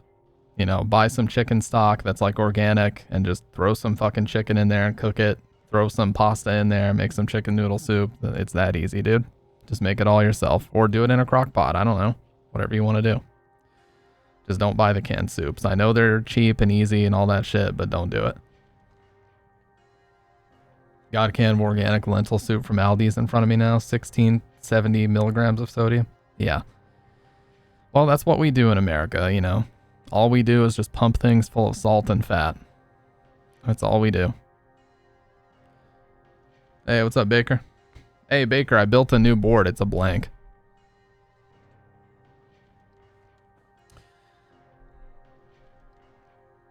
Look at this. Clean blank. It's got Thunder 149s, 8.25 deck, 14-inch wheelbase. We got Team Thunder 149s on here, Ricta Clouds. Now you can probably tell me, Baker, I don't know if I can get it all in the frame, which is the nose and which is the tail on this board. Can you tell me?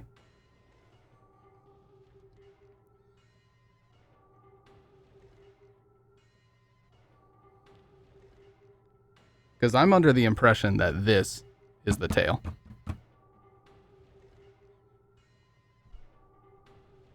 I'm showing it.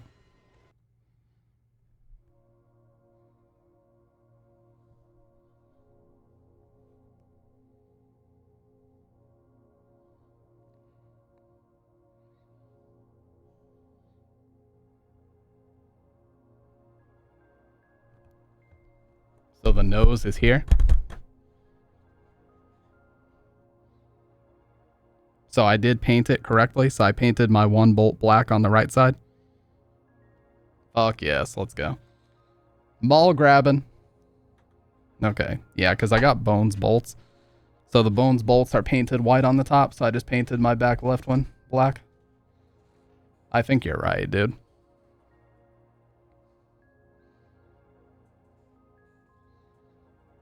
It's always a bit tough to tell, but yeah, the nose should be kicked up a little bit higher, and it's a little bit larger too, so you got more flicking space. Either way, what I like to do is take the razor and cut a line for the tail. Oh, yeah. Yeah, I usually just like to mark my bolts in some obvious way. I need to get the hardware that just comes with like 2 off-colored bolts and just put them both on the tail side. I know Indie hardware comes like that, but Indie hardware was like $9 and the Bones hardware was $6. Fucking trying to be scrounging for every penny, dude. Not trying to get ripped off out here. For fuck's sake.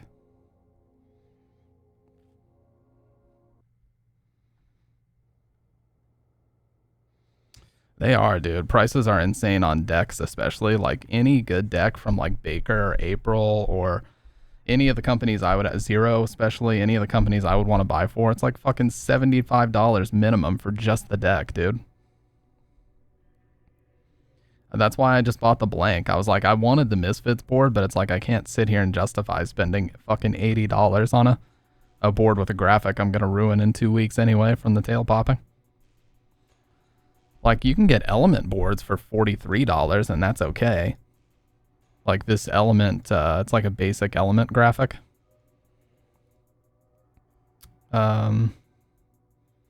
Yeah, this right here. It's like a very, very basic Element graphic. You can get this for $43, which that's cool. You know, $10 for some grip.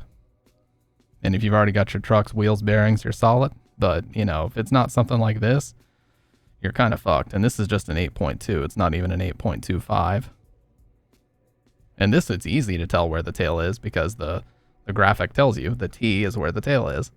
You know, a lot of people online are just like, get a board with an obvious graphic that tells you where the tail is. That's a good point.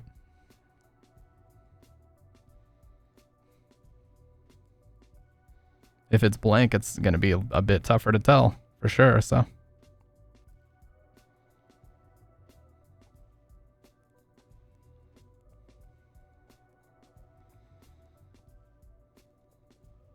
But yeah. I usually go on eBay or Amazon and get it complete because it's cheaper that way. That's a good point. I've heard people like go to eBay and buy like an Enjoy complete, and then they'll just take the because every company has like their, you know, their in-house generic trucks. Like Element has their unbranded trucks that look a lot like Thunders, which they might be from like a similar factory, but of course they've got cheaper hangers and stuff like that. You can also go directly to like the people who manufacture them, like BBS, and just get them that way. There's a couple of companies on Amazon. One of them is called Cal7. It's a company in Canada. And they usually sell like 3 blank black decks for $60, which that's a good deal. You know, $20 a board. Yeah, BBS, like the wheel company. Yep. They also make boards. They make a lot of like, yeah, that's a really good deal in my opinion. Like Cal7 blank decks. God, I have this one fucking gnat in here that's driving me insane. Yeah, a set of 3 decks for $60, and they're available in 7.75, 8, 8.25, and 8.5. In fact, I might actually buy this because that's a good ass deal. But yeah, a set of 3 for $60 is like, shit, that's good, dude. In this economy, that's insane. Yeah, there it is. No, I'm not kidding. Cal7 blank skateboard decks, set of 3. And people say in the comments, these are really good decks. $59.99 for 3 blank 8.25s. That's a good ass deal. Just throw some fucking stickers on there. Throw yourself a Slayer sticker on there and you're good to go, dude. Get a fucking, you know, Thrasher sticker or 2 if you want to be a real poser. It does not come with grip, no. That's the only problem. But that's a good ass deal otherwise.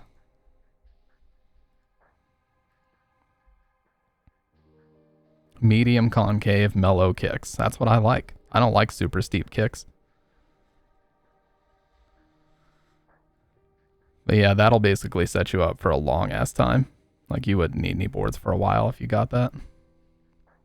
And you know, that's like 3 decks for 60 versus 1 Element deck for 43. Dude, fuck the branded decks. I'm over branded decks. You know, as much, you know, it's like I said, I mean, the Zero Cross Misfits thing is cute and all, but it's like, who really gives a fuck at the end of the day? You know, just buy your shit in bulk and have it be blank. Throw some stickers on, you can paint it or do whatever the fuck you want to do to customize it, but you know, if you skate that thing with any regularity, it's going to need to be replaced in a couple months anyway. So don't worry too much about the graphic. Besides, you guys already know this, but I'm just saying, most people that are on Flow for these companies, they don't pay a cent for their boards. Like they're writing all the fanciest graphics because they get them for free to push it and, you know, try to get people to buy them. But you do not have to go to April Skateboards and pay fucking $75 for a single Yuto Horigome design. It's a 7-ply. 7-ply maple blank, dipped in black paint. Yeah, 7-ply maple is what it says. I think they also have one where it's like natural on top and then black on the bottom, and it's slightly cheaper because they only painted one side. But yeah, And of course, all 3 natural is the same cost, but yeah, that's either way, that's a fucking phenomenal deal, dude. 3 boards, $60, and you're solid for a while on that. Good old Amazon, you know?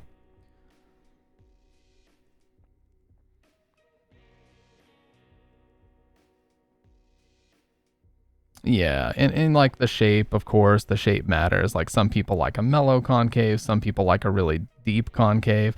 Concave just refers to basically the bow of the part of the board that you actually stand on. Sometimes it'll bow really deep in because people like that, but some people like it to be more flat, like April skateboards are very mellow, like they say.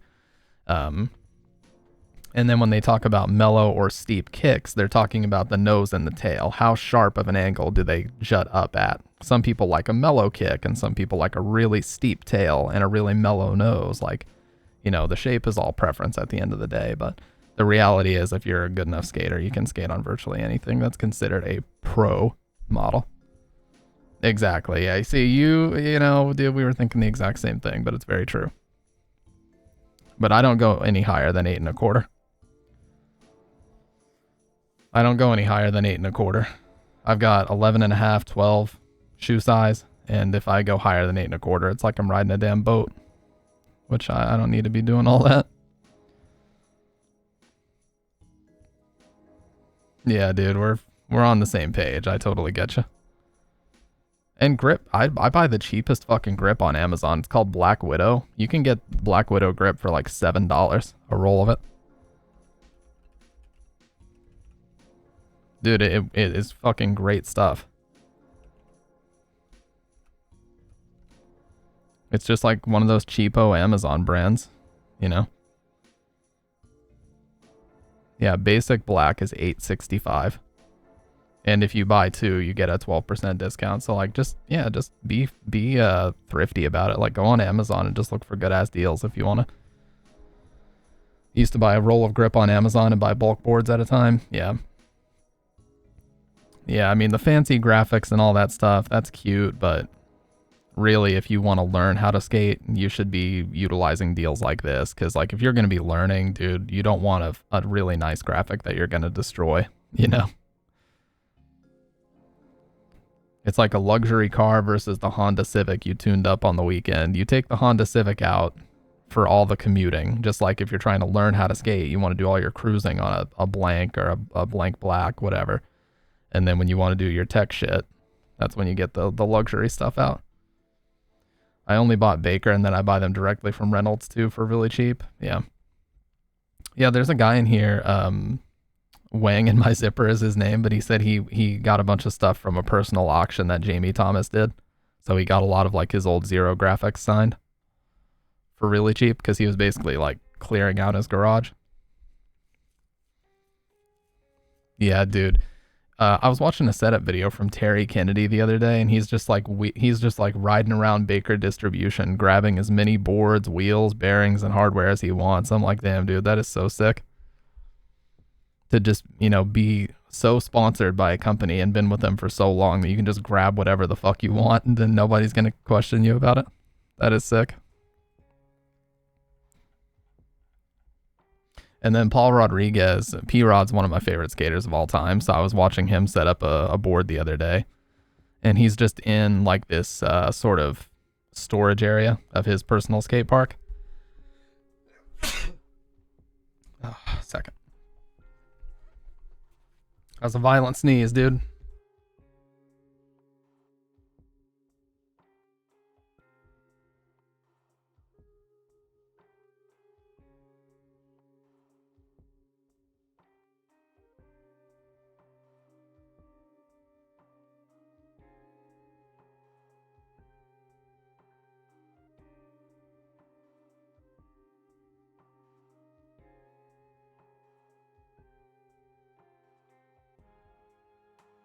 Anyways, this is what I was going to show. Look at this. So he's doing a setup, and he says in the middle of the setup that he likes to ride new trucks once a week. Look at all these fucking ventures, dude. 3, 4, 6 on camera that we can see. So this is 3 fresh boards here. 5, 6, 7, 8, 9 sets of wheels. Bones bushings, 3 boxes. This looks like grip. Or no, this is wax. And then bearings, and look at all these other Bones wheels. This dude's got a whole ass skate shop in here. That's the grip, the diamond grip.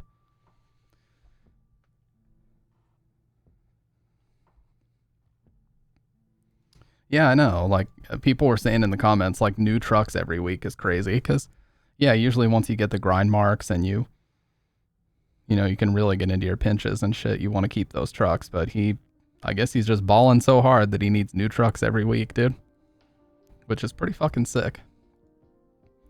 If you got it like that. I mean, he's pretty much achieved like everything there is to achieve in skateboarding. Like, he got his own pro model shoe from Nike, not just a colorway. He has skated with Lil Wayne many times. Like, he basically has hit the peak of what a pro skater can do, you know? I'm pretty sure he won one of the earlier battle at the barracks. Yeah. So, I mean, when you got it like that, and he's got his own private skate park, he's got Primitive, which has, like, in my opinion, Primitive does some of the best collabs. Like, they did a collaboration with Megadeth, and they did a shirt that is based on their most famous Rust in Peace. They have like a Primitive Rust in Peace collab shirt, which is sick. They have like a Tupac Shakur tribute graphic. They do all these fancy gold graphics. They've got a gold independent truck, you know, collab. So I think Primitive does some of the best. In Bloom, that was his introduction to skateboarding, basically. Yeah.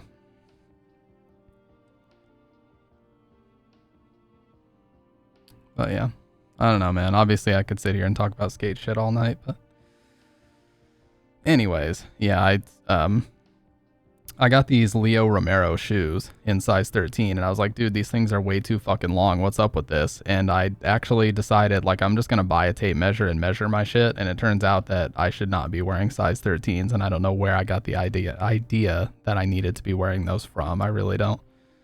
So it turns out I really should be wearing an 11.5 or a 12. So now I'm gonna have to get some different ones because those were on clearance from CCS, and I can't return them. But is Crow Country worth? Yes, it absolutely is. Yeah, it's either 11.5 or a 12, because when I actually measured my shit, my like heel to toe is literally like a hair less than 11.25 at the absolute most. So probably to give myself a slight little bit of room, I would need 11.5 based on, you know, the DC and other shoe companies' measurements. How tall am I? 6'1".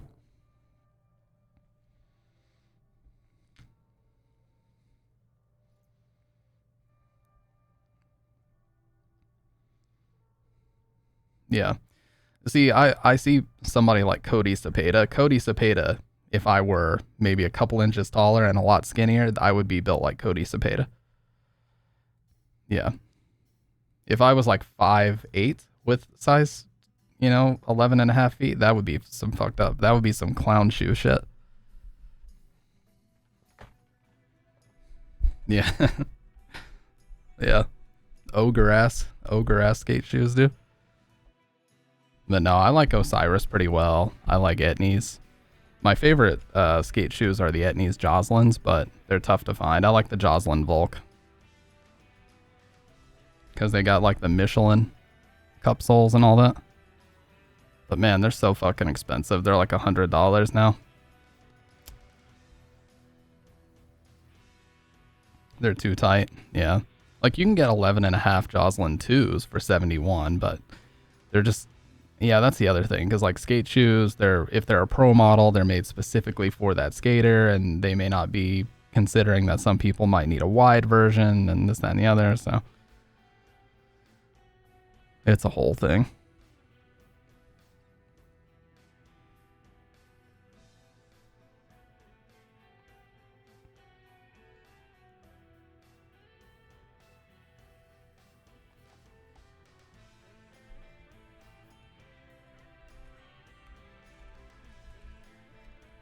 Oh yeah. I got a few options for that. because I'm returning some running shoes that I no longer need because they're also way too big. So once I get the refund from that, I'm just going to funnel that into some different shoes. There's like the Etnies Jameson 2s. Those are pretty good as well. I like those. In 11.5, probably a 12 is what I need to go with here, but the Reynolds America shoes, yeah. And it always sucks because like you can't really predict. I mean, you can use the sizing chart, but like Jordan was telling me in the so I would need 11.5 in these because these are for 11.6 heel to toe measurements and mine is 11.25. So I would need 11.5 in these. Baker gonna have me playing Skater XL before the stream is over. No. Etnies Maranas are pretty good too. That's what I'm looking at now. But yeah. Listen, dude, as long as the shoe is black with either a white or a gum base, that's all I need. I don't like white skate shoes because they get fucked up so quick. I just like black with black or black with gum. That's it.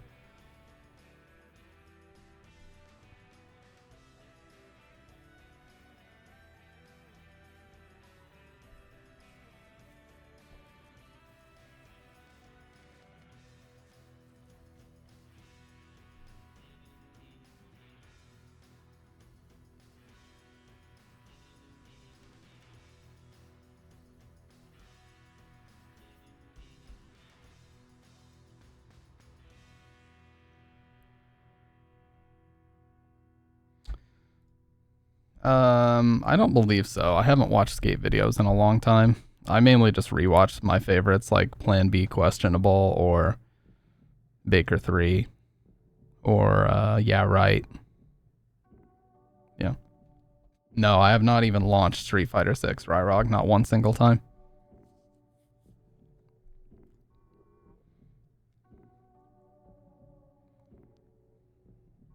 Baker 4 was pretty sick, but it was kind of underwhelming. Like Theotis Beasley's part was just him doing a bunch of like manual tech tricks, and like I know he can do more than that. Like he didn't do very many lines, and his pushing looked all weird. And Show Me the Way. Yeah, I feel like I probably have seen that, but it's probably been a while. It's a tutorial.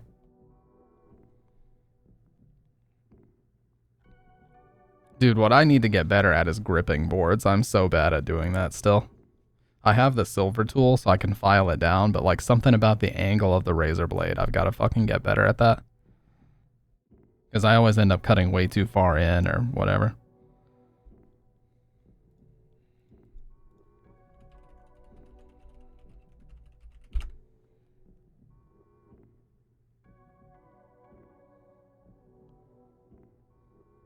Oh, trick tips? Oh, from 2004. Yeah, dude, this is going in the favorites for sure. I also watched this guy called Skate IQ, who's like a really, really good teacher. Just talking about different drills that you can practice for, you know, competence with certain tricks and how to build your confidence in doing them and stuff. All right, that's going in the favorites for sure.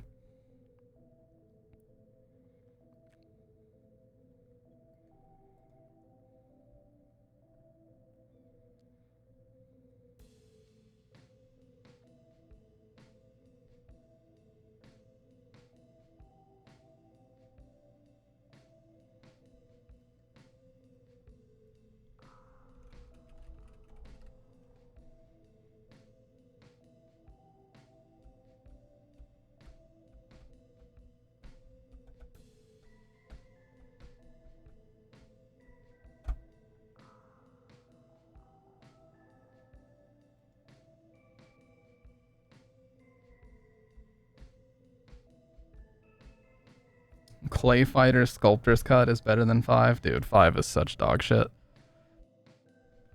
And I've talked about this so many times, but the launch of 5 was just a straight up embarrassment. The launch of 5 was probably one of the worst, not just fighting game launches, but video game launches I've ever seen in my entire life. And I'm not even making that shit up. Dude, it was embarrassing.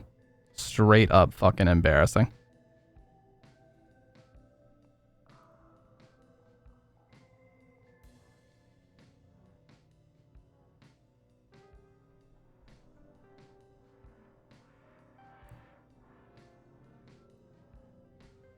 Yeah, the lobbies didn't work, and they tried to blame it on the community, like, well, you guys voted for this. I fucking didn't.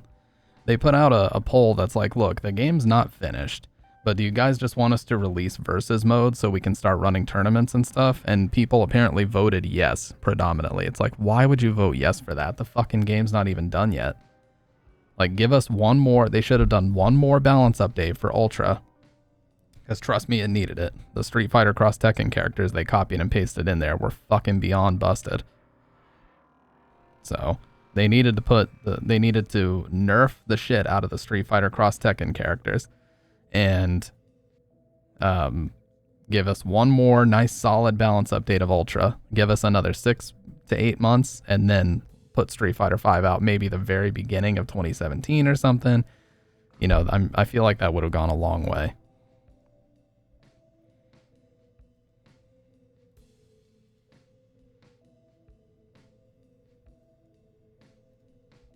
Show Dave how to do frontside flips. Completo. Just come right over the top, scoop, wind up on your shoulder, slash it. Shut up, I'm doing instructional video. And give it rollback, yes. Dude, if Ultra ever officially gets rollback, I doubt it will, but if Ultra ever gets rollback, whether by way of a mod or however the fuck, I feel like the community would pop again. It would be like Fightcade for Third Strike, how that kind of popped off. Like, Fightcade for Third Strike is pretty popular. So. No 3-man lobby. Oh, Beeble is in this. And Janoski. Stefan Janoski, also one of the other rares to get a Nike SB original shoe. Fucking Rob Deerdeck. Wow, back when he actually cared about skating and he wasn't just kicking back counting money. Who's Colin McKay? What's up, guys? Richard Angelides. Okay, I'm Darren Navarrete. What's up? I'm Kyle Leeper. My name's Andrew Reynolds. And there's Reynolds, the Baker boy, the original Baker boy. Hey, I'm Mark Appleyard. Hi, this is Robbie Long. Hey, this is Day One Song. Oh, damn. Do switch nose while he fakey flips. Where's Forbes' part? What's up, guys? Here's your fakey flip. Huh? See you guys soon. Well, I would like to show you how you can actually live tomorrow today. Oh, he's first? Okay.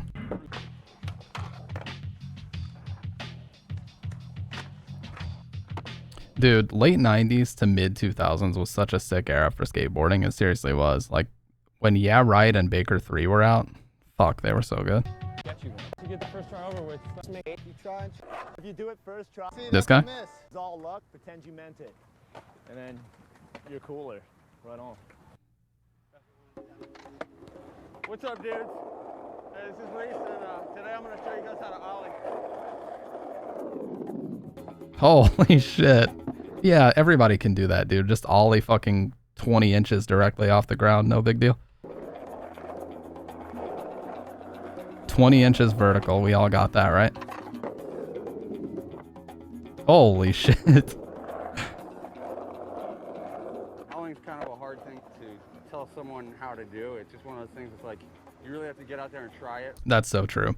You cannot explain to somebody how to ollie. The only way that somebody can do it is to get out and practice endlessly for day after day after day after day until their body understands it. First, see kind of where you're at with it. When I did it, it was like 90-degree ollies at first, and then eventually I got them straight. The bottom one character? Who was that? Higher and higher. You know, so it's just one of those things. Oh, over the Honda. Some of the basics is just foot placement, and then your crouch. A lot of it has to do with your back leg. Yeah, Skate IQ taught me this. Foot placement, and then your crouch. Skate IQ taught me this. You're not jumping off the board or on the ground. You're jumping, but at the exact time that your feet leave the board, you're snapping the tail into the ground as hard as you can.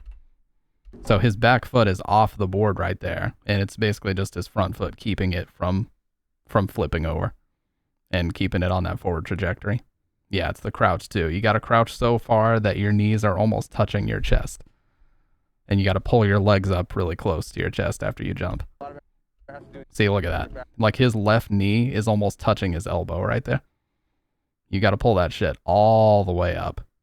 Because if you don't pull both your legs up, that board ain't going anywhere. It's going to stay exactly where your back foot is. Back leg and then straightening it. Damn, that is a high ollie. Look at that shit. What's the vert on this, dude? Somebody's got to measure the vertical. Yeah, and then he's pushing forward here to level it out, and then basically his back foot is slightly higher for the catch, and then you're just going to fall straight down from here. See, bolts. They call that landing bolts, you know, right where the 4 bolts are screwed in here and right here. That's exactly where you want to land to make sure you don't snap your board. Beautiful. So clean. Oh, God. That's so high. I could just show you how I do it, and then from there, maybe you can just watch and learn for yourself. So, yeah.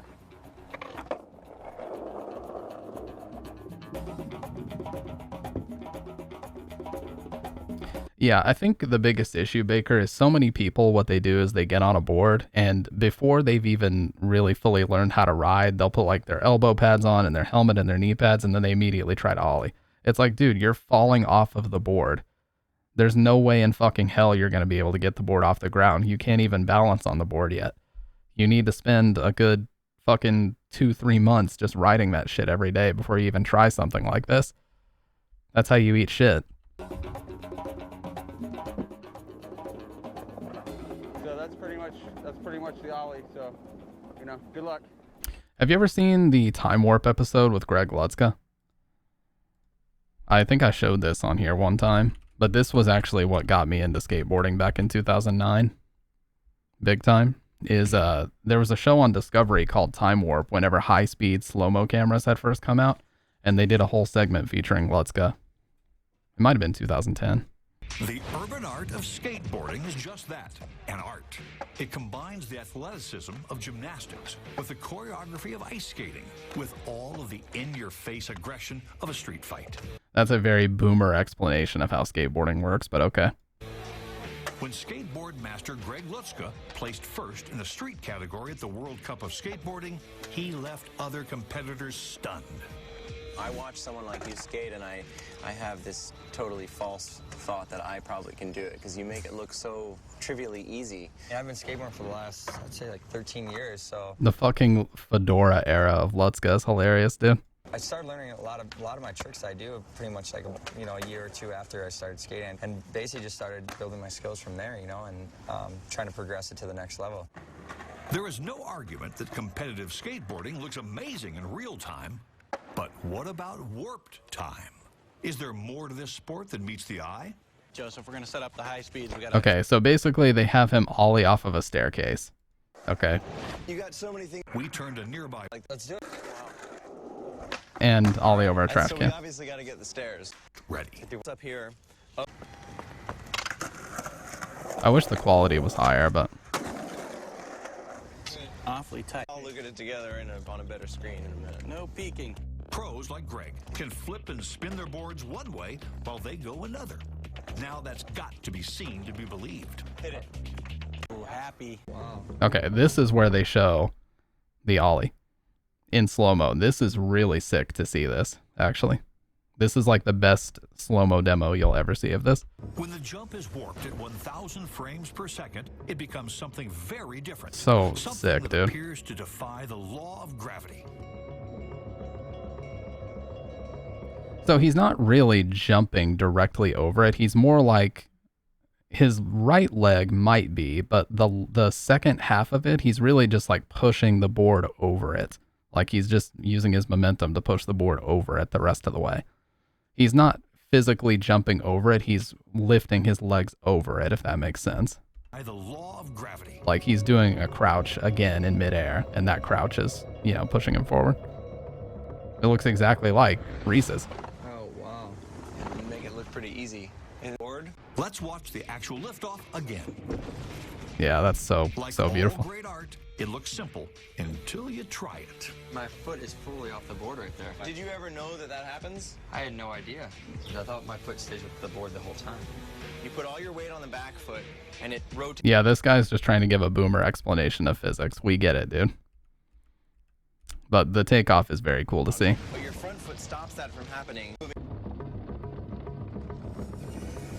This move is known as the ollie, named after master boarder Alan Ollie Gelfand. It's all this torque and feed into the doing the exact garbage can by a concrete. Okay, here's landing on the stairs. right. So you're anywhere. That's so sick, dude.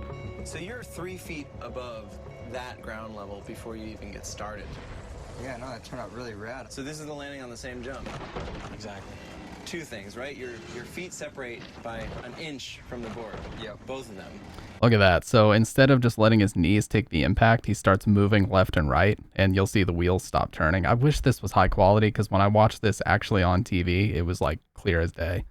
And then right when you start to kick to stabilize it, this wheel stops completely in one spot, moves itself forward and stops again. The truck actually walks. So that's how people always wonder, like, dude, how do skaters land and take all these impacts? Like, how do they not fuck up their ankles and knees? It's because they know how to maneuver the board to make sure they minimize the impact. And never land with your legs straight, for the love of God. Always land with bent knees. I think both do, actually. I haven't watched the rear. Yep. Same thing. You have incorporated all of these really complicated physics into your instincts, So and sick. you can just do this without even thinking about it anymore. Yep. You know what would be rad is to see someone that doesn't know much about skateboarding. Okay, so the last thing he shows is a tray. And this is the coolest part. Wow, I think that happened a little fast for me to even understand what a 360 kickflip is. Yeah. And once warped. Yeah, this is so you gotta cool here. Check this out. This is incredible. I'm stunned at what he actually did. Clearly, it's rotating 360 in this axis, but then the board itself is flipping over its own axis as well. Oh, dude, that is so clean. Fuck, this is the best part here. Perfect scoop.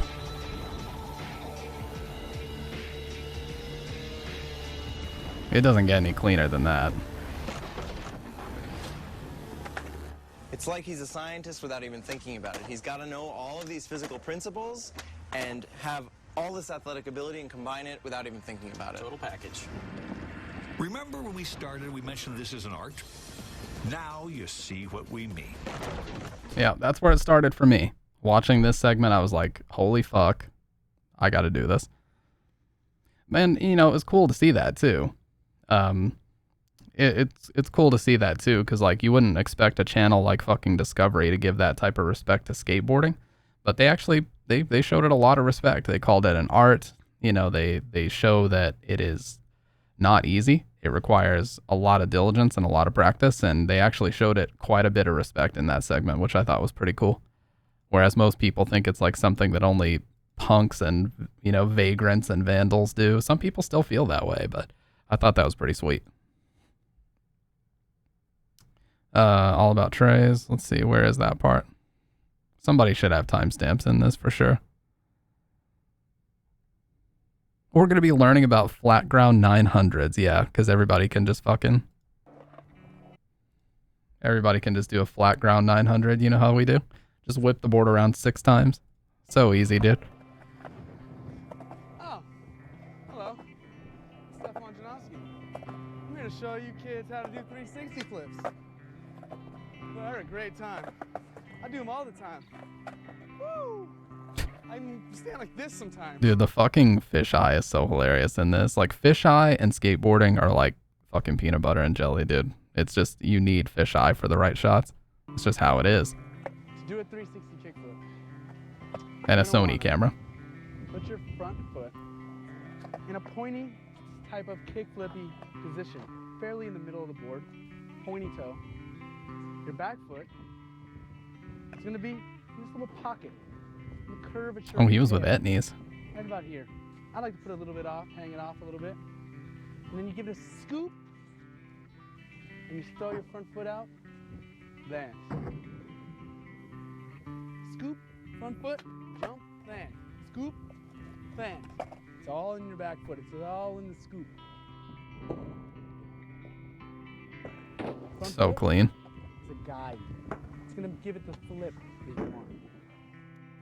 Scoop, flip, jump. Yeah. Yeah, so I think the apex of a pro skateboarder is Nike SB with your own original model shoe, not just a colorway. And I think Yuto Horigome might get his own shoe soon because he's close to that apex. But basically the way it starts is you'll be AM, which means amateur. Companies may throw you some free stuff, and then you usually will do that for a bit until you make your way to actual pro or flow. They might call it flow too, where they're sending you free boards, they're sending you free trucks, bearings, and they give you all the stickers. Every competition you skate, you've got to rep those companies to kind of push them for kids or whatever else, people that want to buy that shit. And then once you really make it into the big leagues, you get like a pro model board, which every single time they sell, you get a royalty check for, of course. And that's like, you know, second best. But when you're at the number one spot, you go to the biggest shoe company in the world, hands down, which is Nike. They have a whole skateboarding division, Nike SB, and they let you design your own pro model shoe. That is the apex of royalty checks and success in skateboarding. If you hit that shit, there's nowhere else. You're going to hit your head on the ceiling. At that point, you're probably a millionaire.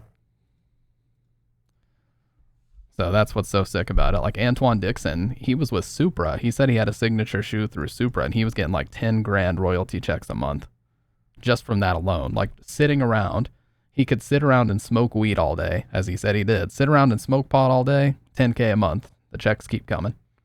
That's what it turns into, dude. It's ridiculous how profitable that shit is. And if you have any model under Nike, you know, they're just going to sell like hotcakes. Well, I don't like how corporate Nike is. Like, you know, they're very, and their prices are very horseshit a lot of times, especially on the pro model shoes, and they never go on sale. That's something that annoys me. And we know why. It's because they have to revenue split with the skaters, and so they want to make sure that they maximize their own profit. I get it. They got to spend money to make money and all that shit, but I mean, would it kill them to, you know, give proper dividends to, you know, would it kill them to put the Janoskis on sale every now and then? Would it kill them to put the Yuto Dunks on sale?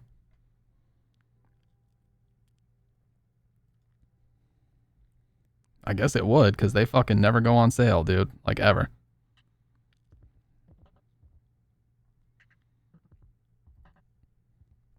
I love the Yuto Dunks, though. I think Dunks are an underrated. I don't think underrated. They're very highly rated, but I think Dunks are cool because the longer you skate Dunks, the better they feel. Whereas most skate shoes, you skate them for like a month and it's like, all right, I'm starting to get holes and the suede is starting to get all fucked up and I'm probably going to need new shoes soon. But Dunks, it's like the longer you skate them, they feel better. But Dunks have always been a skate shoe, have they not? Like, they weren't originally designed for that, but they just kind of became that way over time. I'm looking to get some Panda Dunks just because I want to use them to skate. They got involved because they saw a profit and they dominated, yeah. Don't they have, doesn't Nyjah also have a pro shoe? Nike SB Nyjah. Yes, they do. What a shocker. The Nike SB Zoom Nyjah 3s. In New Balance TI. Doesn't, I don't know if Seva, one of my other favorite skaters is Seva Krutkov. I don't know if he has a pro model through New Balance, but he's like one of the only guys that make New Balance skate shoes look sick. So you can get the black Nyjah 3s. Dude, these are actually so sick. The black Nyjah 3s in size 12 for $69 and a 36% off code. That's actually insane. Dude, I could be skating like Nyjah Houston. Yeah, right. Any gum-soled shoes? I love gum-soled shoes. These are gum-soled right here. These are the Nyjah Houston shoes.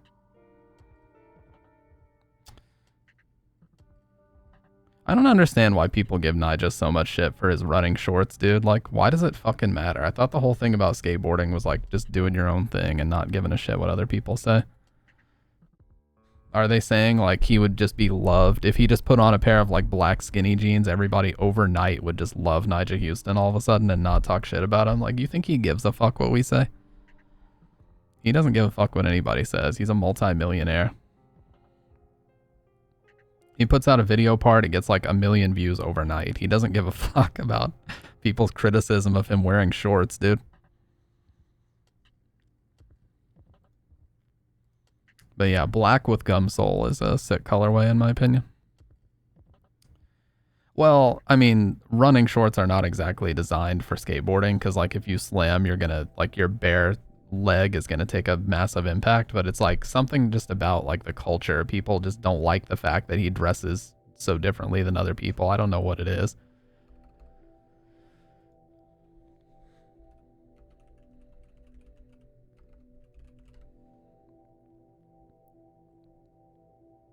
I just don't get it, dude. Like, typically he just dresses like this. I can't play the music because he has fucking Every Day I'm Hustling. But this is how he dresses, dude. He's got like thigh-high shorts on, Nike gear. Like, who gives a fuck? Sometimes he'll wear like jogging pants, but he never wears jeans. And people are just like, oh my god, what is wrong? It's like, dude, who gives a fuck about the fits, dude? He's like, okay, that was actually really bad. That was like the worst sack you'll ever see. The plum Jordan fit. Now that's a questionable fit. I just don't like the colorway, but that's something. Otherwise, who gives a fuck, dude?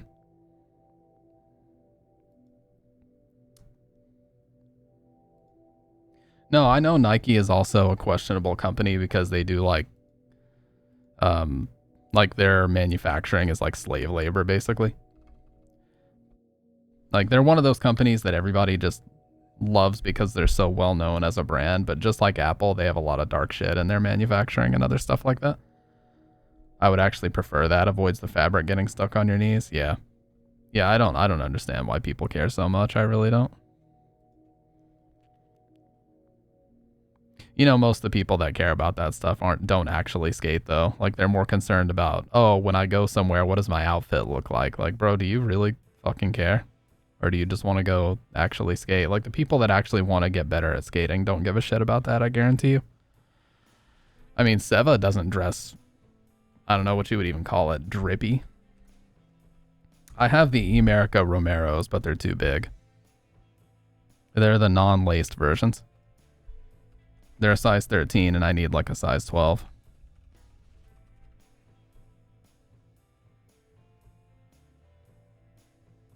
But they're just the slip-on version. Just the normal thing. You get fans, you also get... Yeah, and I mean, everybody says this, but any attention is good attention when it comes to something like this. Like, the longer you can... oh, you mean Zato. Oh, yeah, because they nerfed him into the ground. Anytime you are... Like, Smug said this so many years ago, and it's so true. He's like, if you have 2 haters, you need to find out by next week how to get to 20. Because the more haters you have, that's more people talking about you. And whether they're talking about you in a positive or negative light, your name is in someone's mouth, being spread across Reddit, being spread across Discords, or wherever the fuck else. And, you know, some people will find you regardless. So, you know.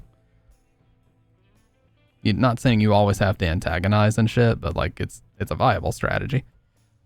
You know? In this social media world we live in, it's a viable strategy to build up your following.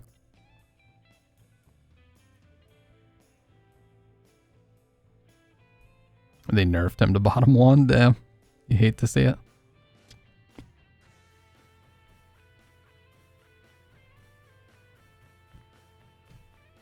What trucks do you skate, Baker? Because I have Aces and I have Thunders right now. And I'm considering trying out Ventures. Just because I like P-Rod so much.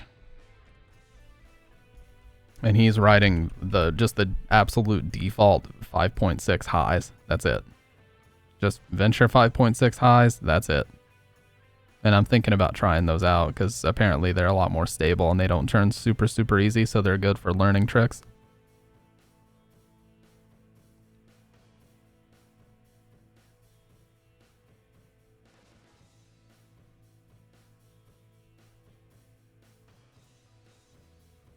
Most of the trucks are made in the same factory. Yeah, they are. They're like gaming chairs, you know? Like every company typically uses the same type of ones.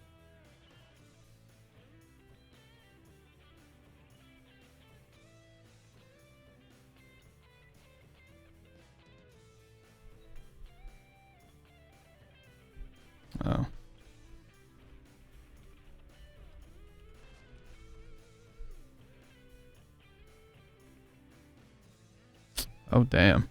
So I can get a pair of Ventures for $37.75 with a 10% off. That's actually such a good deal, dude. A pair of Ventures for $37.75. I might actually go in on that. That's an 8.25 axle.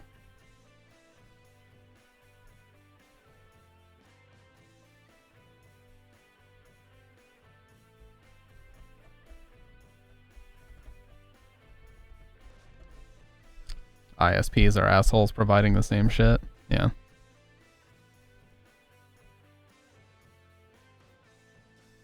Yeah, we have a local fiber provider here. That's the only way that, like, that's the only way that I can get decent internet. Because the only other option is, like, Spectrum, and we all know how dog shit Spectrum is.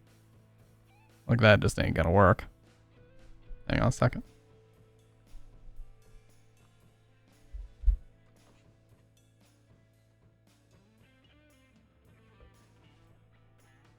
I hate saying this because it makes it sound like this was an eon ago, but people who used to watch me back in the day actually know that I had to cancel so many streams. Sorry. I had to cancel so many streams and just straight up shut them down in the middle of streaming because my internet would go out on Spectrum. Because regardless of how much you're paying for, the reality is broadband internet is not set up with upload speed in mind. So upload speed is dog shit on that.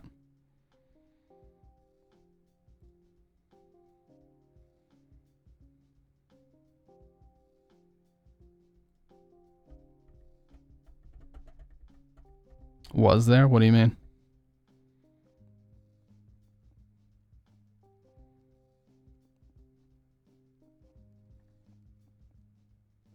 Oh, you were there. Yeah. Yeah, you remember, like, it'd be in the middle of like an RE7 stream, and then all of a sudden it just starts chopping. Best skateboard trick that I can do? Nothing right now, dude. I'm too fat for it. That's why I've been losing weight. I'm just trying to ride and ollie up curbs for right now.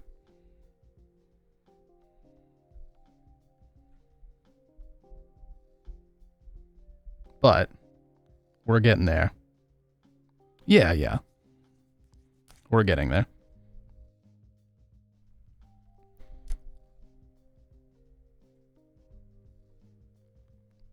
Mine are ugly. I always end up doing like kind of a 90-degree turn as I do them. But I just got to work on my balance again. And I think I need tighter trucks too. Frontside 180. It's like a 90. Frontside and backside 180s are both like 90s for me.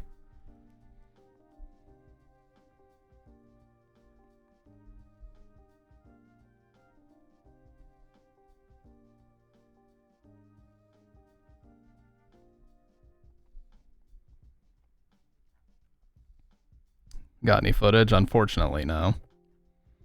I haven't had any footage in like 10 years, dude. So it's twofold. The problem is I'm getting back into it for the first time in a long time, and I had to lose a lot of weight to get the mobility back. So it's a twofold problem that, like, it's just not an easy solution, you know?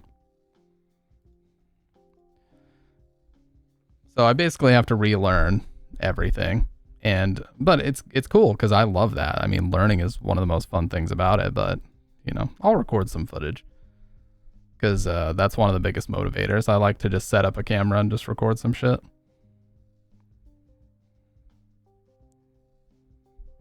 Knowing my luck, though, I would go for something and immediately snap the deck. Listen, dude, these 7-ply decks ain't cheap. They are kind of cheap on Amazon, but going through them quick is fucked up. Plus, now that I got this bullshit shoe situation going on, I got to get my shoe size sorted, and it's a bunch of stupid shit. Anyways, obviously I could talk about skateboarding all night because I'm obsessed with it, but, you know, we'll get there. We'll get there. Your 30s, listen, a lot of people are like, oh, your 30s, it's over. No, I actually believe firmly that your 30s are your peak. That's my firm belief. Just from what I've seen, you know, with skating, with pros, with a lot of other things, like your 30s are totally fine. And in fact, that's usually your peak in terms of like knowing when to call it quits, knowing how to fall, knowing how to do your tricks in the first place, and everything, you know. So people got to stop acting like you're, as soon as you hit 30, you've like hit a wall. That's just not true. It may be true for some people if they've had like a career-ending injury in their 20s, but you know, not most. Artists that, look at this, I watch one disturbing video and I immediately get artists that sold their soul to the devil. A stable life/job getting decent amount of money equals more time to do shit. Oh, for sure, yeah, it gives you more time for any of your hobbies, you know? Yeah, it's not like Neen Williams pushes that all the time. He says like, you know, as long as you eat healthy, take care of your body, you'll be fine. And he's 100% right, you know? Like Rodney Mullen and Tony Hawk still got it in their 50s. I mean, Rodney Mullen had to have a hip surgery, but once he had that surgery, now he's fine. So they still got it in their mid to late 50s. So, I mean, yeah, just take care of yourself and you'll be fine. I mean, P-Rod's 39, pushing 40, and he's totally fine too. I mean, he skates sick still. Like, great. Hey, what's up, Mel?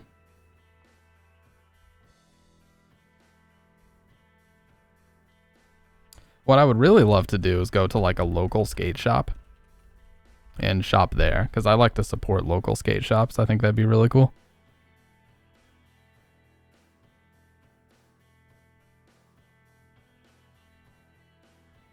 You're 44. Dude, you're young.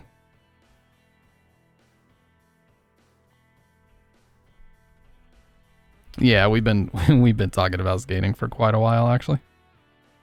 Yeah, the closest skate shop to me is 12 miles away.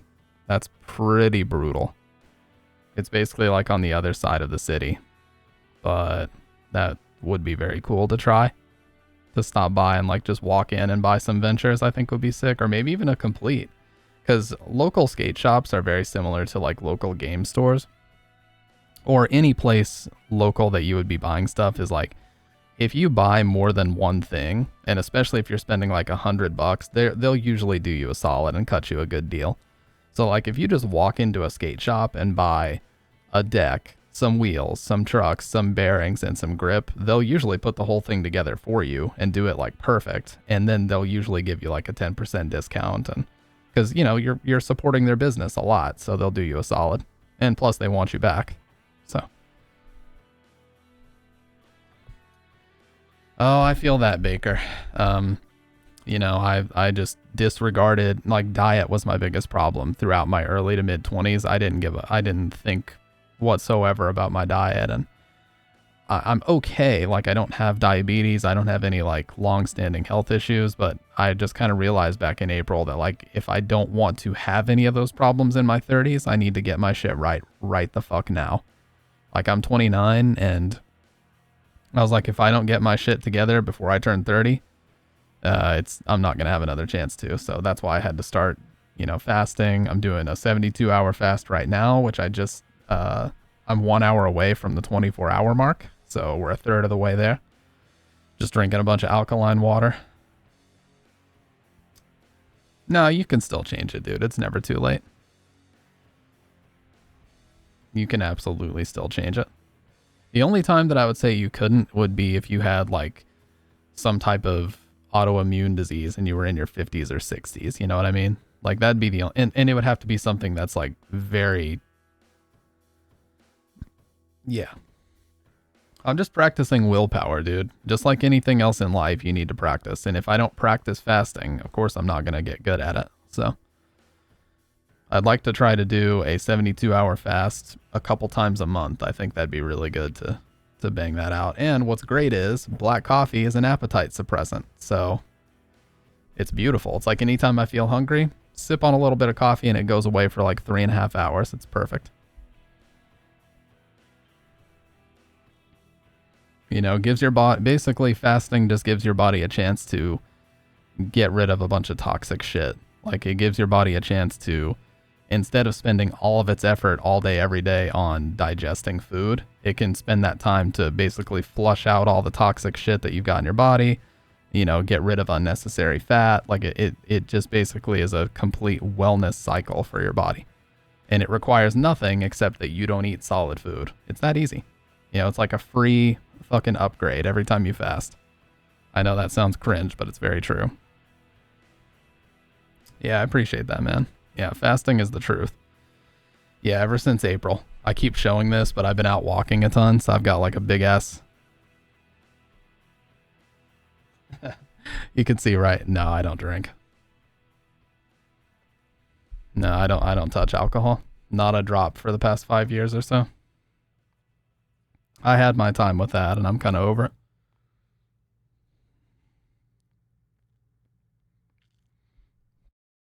My diet was dog shit, though. That was my biggest issue. Like, just a lot of fast food and fucking pizza and basically every fried, you know, seed oil bullshit, olive oil, every oil and fried meat and whatever possible is just my biggest issue. So eliminating that, it's going to take me a few months to kind of get all that out of my system entirely, but it's been slow going, but definitely positive progress. I can tell I've lost a lot of weight so far. Most likely anywhere from 20 to 25 pounds. Dave knows. Dave's off playing Street Fighter, dude. He's done talking to us. He's either off playing Street Fighter or he fell asleep. He said, y'all can talk about this shit amongst yourselves. I am out.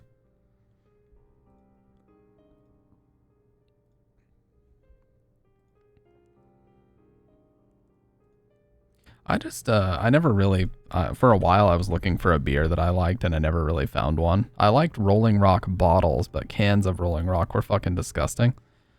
And I liked, you know, Coors Light was okay, but it's like water. And I just never really found one that I liked, so I just kind of stopped. Oh, sure, dude, link it. But that's kind of what I love about skating is like, it's very, I've actually thought about writing something about this, but it's very similar to just a lot of things you do in life. Like there's no shortcuts, and the only way to do it is to really dedicate yourself and learn some shit. So, you know, it is a very good lesson, I think, especially for younger people to get into, is like there are no shortcuts in life and you have to put in the work if you want to get to where you want to be. Yes, on the Rollin' Rocker. Oh, this song is by Moby. The song is by Moby. It's called Porcelain, right? Yes.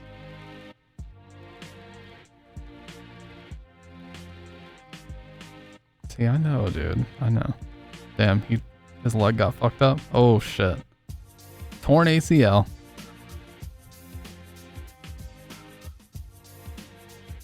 God, that spot is death, dude. So sketchy doing that backside.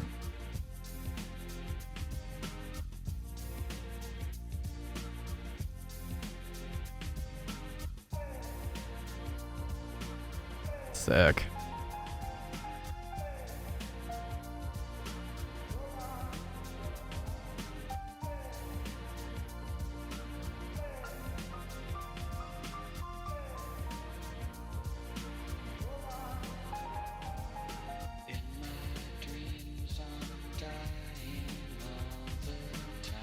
Little Manny action. Little Manny.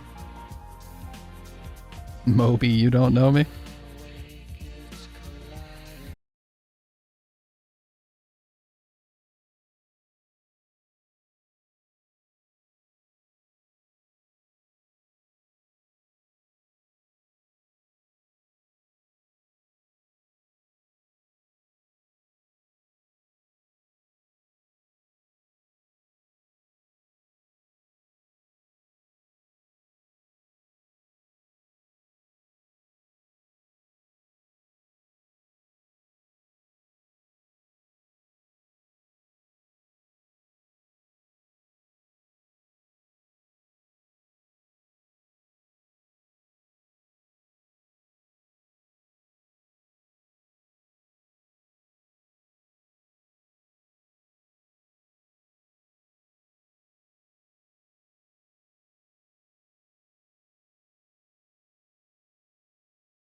in BS and FS, but basically backside just means that you're turning with your back toward the front, and front side means you're turning with your waist toward the front.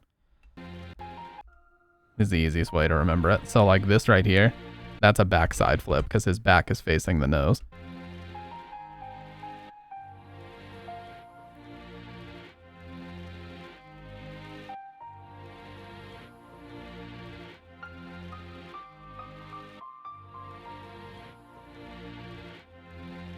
That's a front side.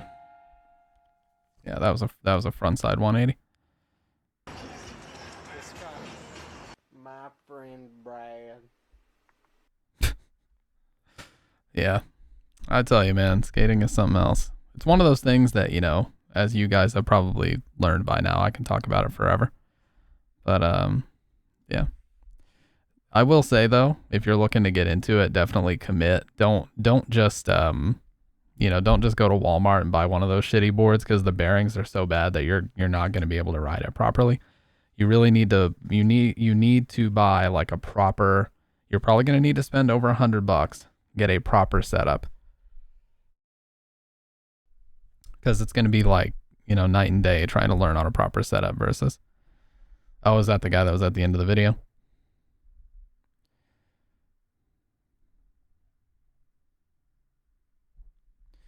That sucks, man.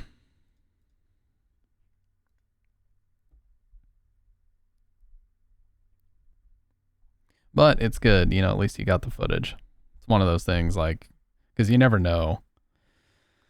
Shit like that can come out of absolutely nowhere, so it's always a good thing to have the videos.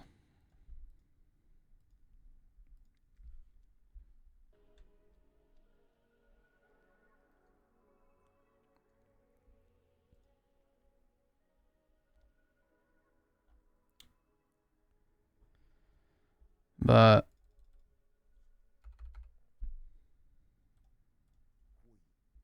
the best of Daigo Umehara. Now this is classic right here, dude. I'm seeing arcade footage from Vanilla, where Ryu had that blank ass stare on his face.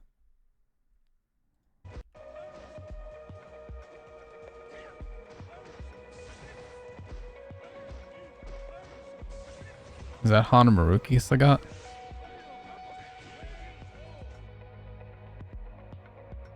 Game in. Dude, fucking 6,800 player points is insane.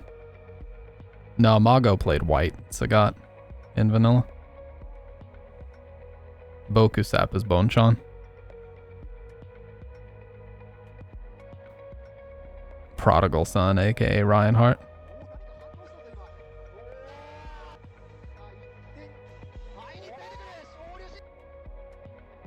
Oh, Xian. Oh, dude, Xian got 10 0'd in this.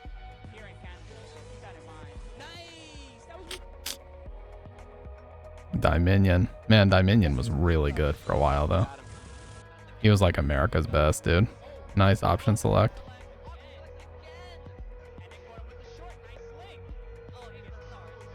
Dude, Xian had just won Evo after this, too. And then they did an exhibition. He got 10 0'd. Embarrassed. Oh, chip setup. That's Justin Wong. Shen Chang, yeah, he was also a really good player from Texas.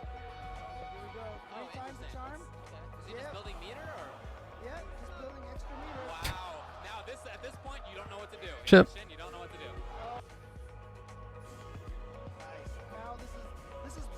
No, this was actually the quality that Evo 2012 was streamed in, I'm pretty sure.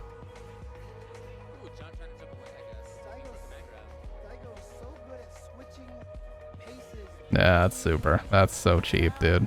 Just walk forward.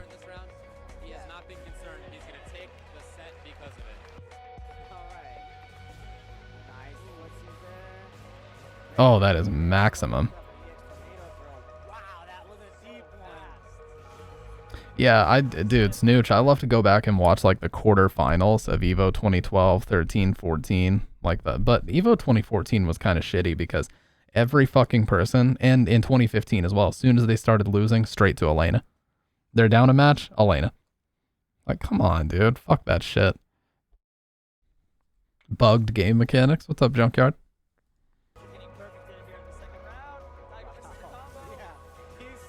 Oh, that was 2012. Yeah, he destroyed everybody in 2012, like embarrassed them all. He just kept doing like the wake up demons. Oh, Mochi.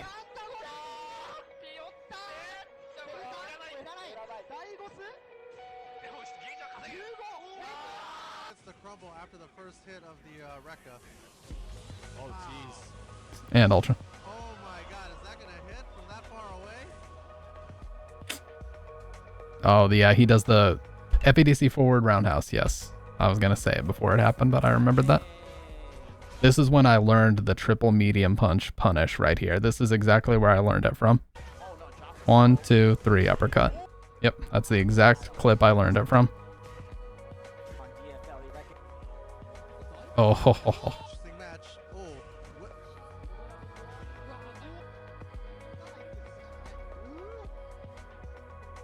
Snake Eyes, yeah, he got destroyed in this set. Perfect sweep distance.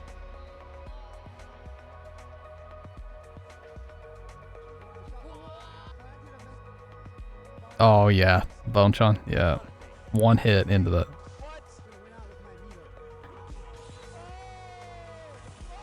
Yeah, he's stuffed. So, Sagat has really, really long hitboxes. So when Sagat goes for something like a knee, you can just jab and it'll stuff it. It actually works better if Sagat's in the corner, but you can do it either way. So he stuffs the EX fireball, like it just disappears. Whatever he does there, I think you can stuff it with a jab. Counter hits him, and then he goes for forward fierce, gets one hit, and then immediately gets the uppercut. Yep. Yes, that's why Sagat is so bad in the corner, because he basically can't do a special move. He has to outpoke you and like work his way out of the corner. In fact, most Sagats to get out of the corner just EX knee panic because he's so shit in the corner. Yeah, the fucking just hand over mouth. Just looking like that after he got up. Like, what do you even say to that, dude? You just got fucked.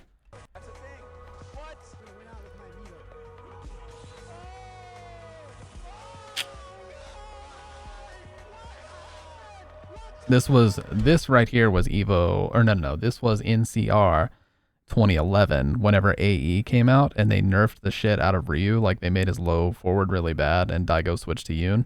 They did an exhibition of Ryu versus Dawson. Then he hit that again.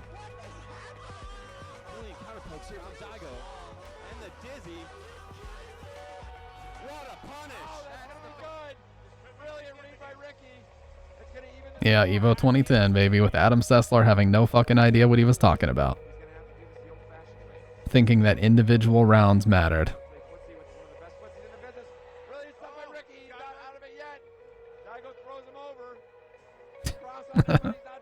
EX and uppercut at like the perfect time. Like, Ricky won this round, and then Adam Sessler starts yelling, "It's all tied up, all tied up." Like, what the fuck, dude? It doesn't matter. Nobody's won the game yet.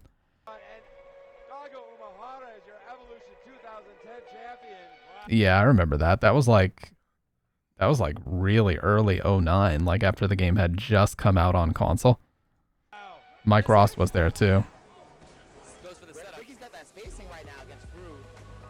Rue.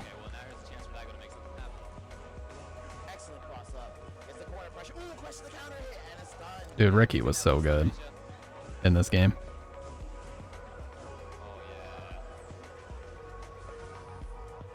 Just dominating people with that cheap ass character.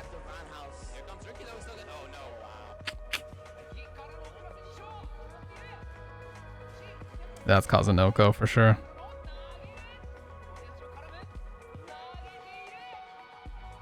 Dude, 6,000 player points on this game is so absurd. You guys understand how difficult that is?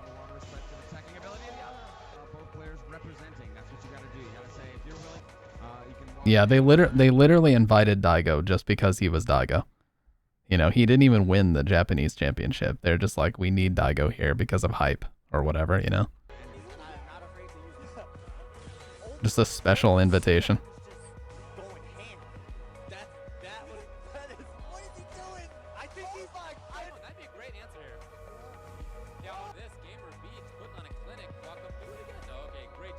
This is so sick. Yeah, he just brings this round back out of nowhere. EX. Tatsu. Absolutely. And Tatsu super yep. And Gamer B dies and he's like, lean back.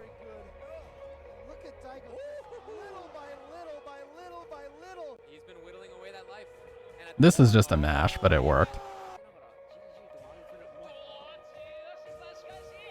The only person who looked as good as Daigo did with Super Ryu and AE 2012 Ryu was like Daigo's peak in this game. The only person who looked this good was late Ultra Momochi Ken. Late Ultra Momochi Ken made Kazunoko look like a dumbass in a couple matches. I mean, he destroyed him like 3-0, 3-0 in a grand final set. Like nobody does that to Kazunoko. And Momochi made him look like a dumbass. So Momochi was like he was the only person that reached this type of peak in this game, but Daigo's AE 2012 Ryu and his Super Ryu were like untouchable.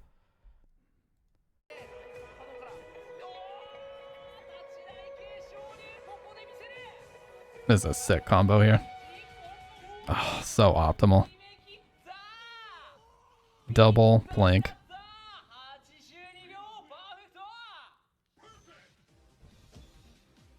Yeah, his evil Ryu was so ass. Dude, that was actually a really well edited video. His evil Ryu was so ass in the beginning. Remember he went to Evo and got fucked up by John Choi and like I or whoever. He got fucked up by a jury player, I'm pretty sure, and then he lost to John Choi in losers. Cuz he didn't have his combos down and his footsies were all messed up, and cuz evil Ryu has a much slower low forward than regular Ryu, and John just abused the shit out of the fact that he didn't know that. But then Daigo went into the lab. He was like fucking, he went into the lab and then he came out, went to Canada Cup Master Series and destroyed everybody and ended up winning that. So I guess he sandbagged Evo to win Master Series.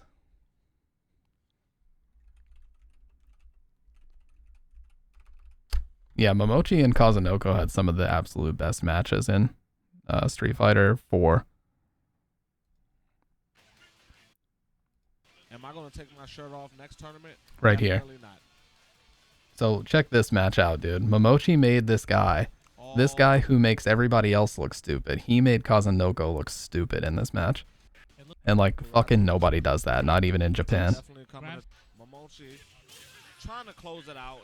He only has to win. Love K-Brad on commentary. Kazunoko on the other hand has to definitely win too. This is Australia Shadaloo Showdown 6.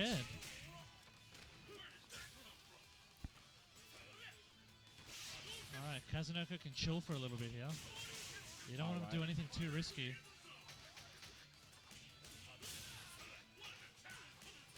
God, dude, he maximizes like every opportunity.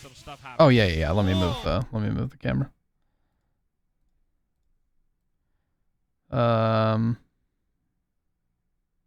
Here, I'll make it a little bit smaller and put it up here for right now, just so I'm out of the way. Or let's go. Yeah. Let me just get rid of it because I don't want to mess with the sizing or scale or anything. Oh, that was crazy. Yeah, watch this. Stuff happening. Oh. He recognizes that this shoulder isn't gonna work. And as soon, literally the millisecond he sees that he knows that shoulder is gonna whiff, like instant reaction with Ultra. Maximum punish. Right here. Like he knows immediately. Oh, that was crazy.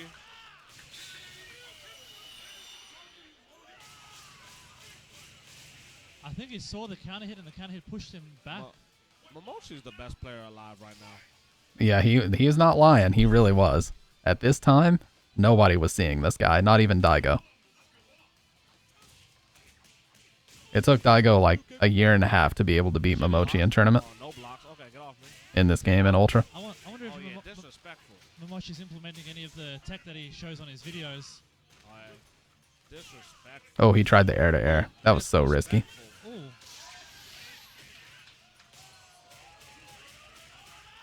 That's death, I think. Oh, yeah. Chip setup. Medicine was way too convincing. Oh, that was so sick, though, by Kazunoko. Just walking forward. Plays him, he just looks outclassed.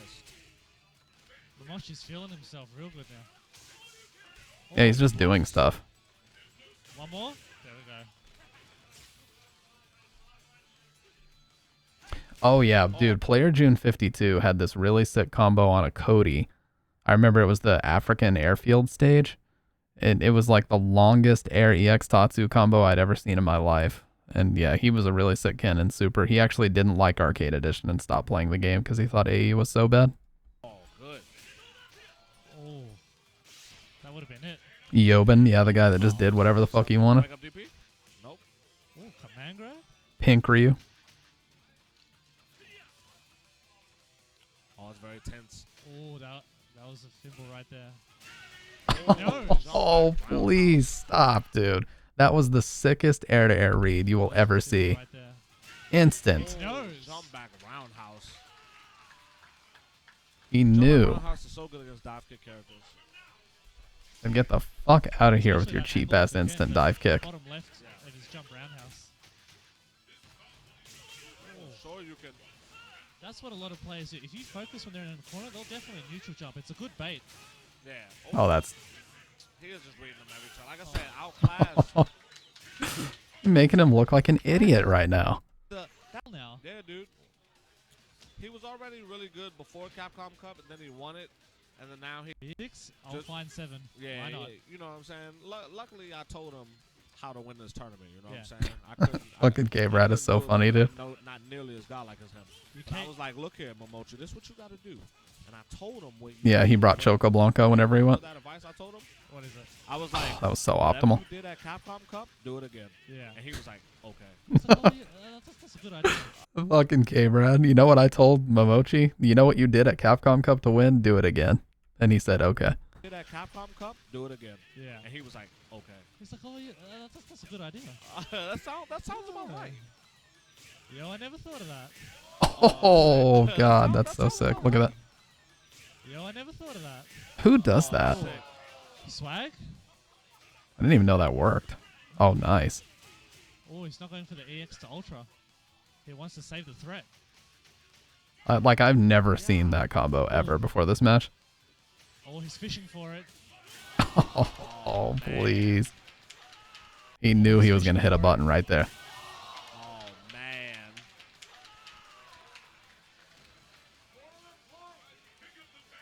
Tournament point already. It's like they just played.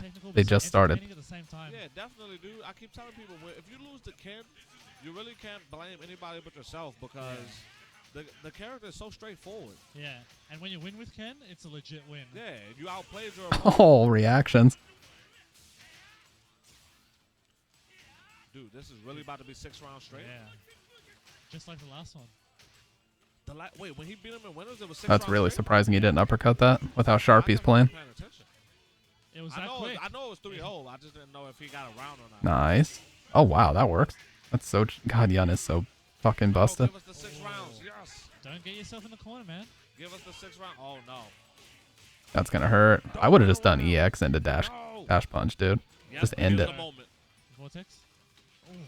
It's over. Oh, yes. wow. Destruction. 6 rounds straight. Momochi. The most convincing final. All right, guys. So, shout out to Momochi. Yeah, it would not have... So that wouldn't have linked unless he car canceled it. It was too far. See? You literally have to. It wouldn't have hit otherwise. Oh, yes. wow. 6 rounds straight. That was just destruction, dude. That motherfucker Kazunoko got embarrassed.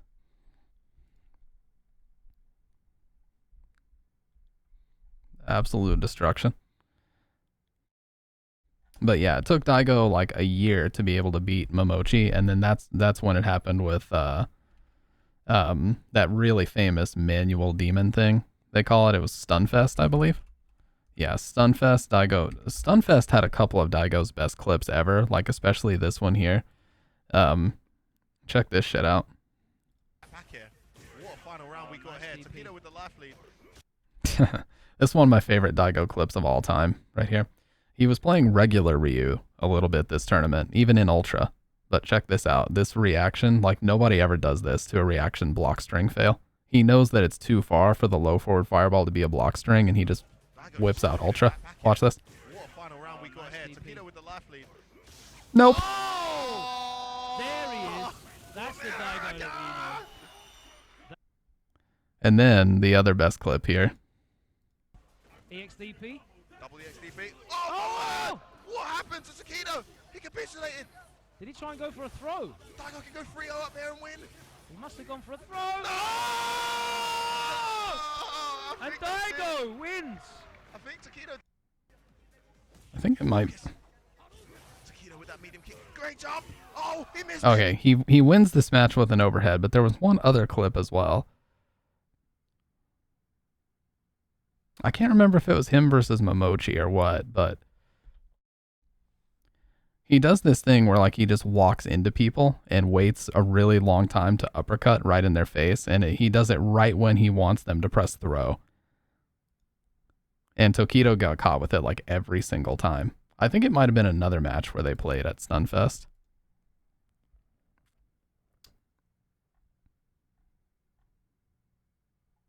Oh, it might have been this one.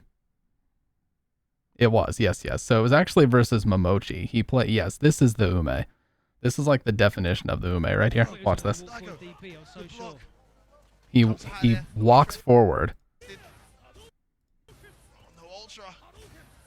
He just walks forward knowing that he knows for sure that you're going to press throw because he wants, you know, and as soon as you press throw, uppercut that shit.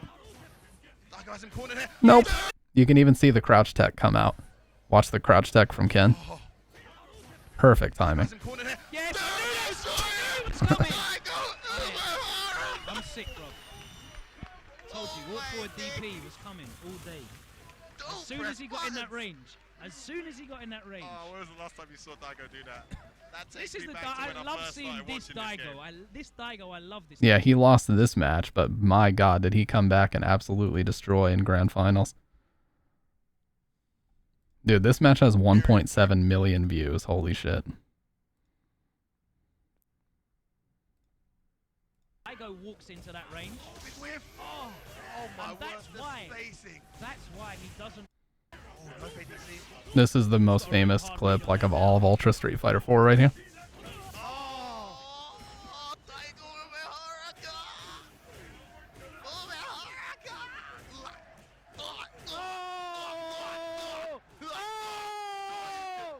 Jesus, right, 25 hits, dude.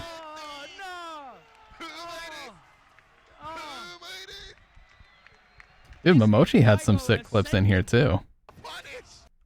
Like this punish here. Oh, big drop! What a punish! How can you be so ready now? Oh my, still. And he also reacts. Momochi has one of like the craziest reactions you'll ever see in this match, dude. I don't remember exactly when it happens, but I know it's in this match.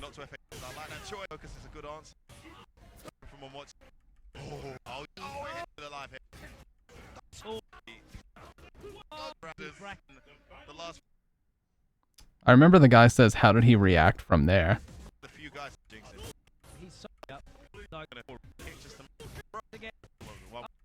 Surely. Very Number, nice cross was worth it, wouldn't have killed, but ended up when he comes a little bit. awful play from first mod range. Big whiff. That guy was the focus. Also, range. I didn't know that. Fade DC4. Yeah, because they were just going back and forth this match. No.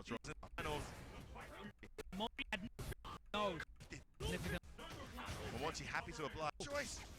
He I think this is, yeah, this is the round where he does the manual demon. I know it's in here somewhere, dude. I'm gonna find it. That beat the DP there. That, Late.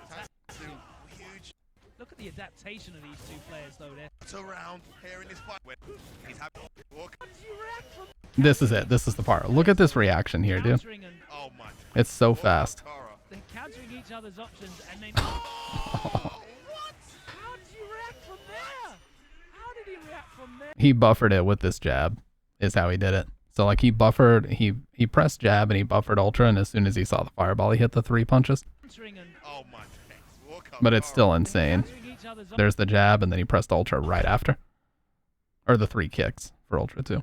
And then, oh, what? How did you react from there? How did he react from there? This is insane. What am I seeing? I could play. Yeah.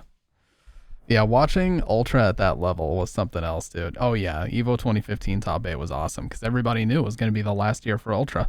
So everybody brought their absolute fucking A game.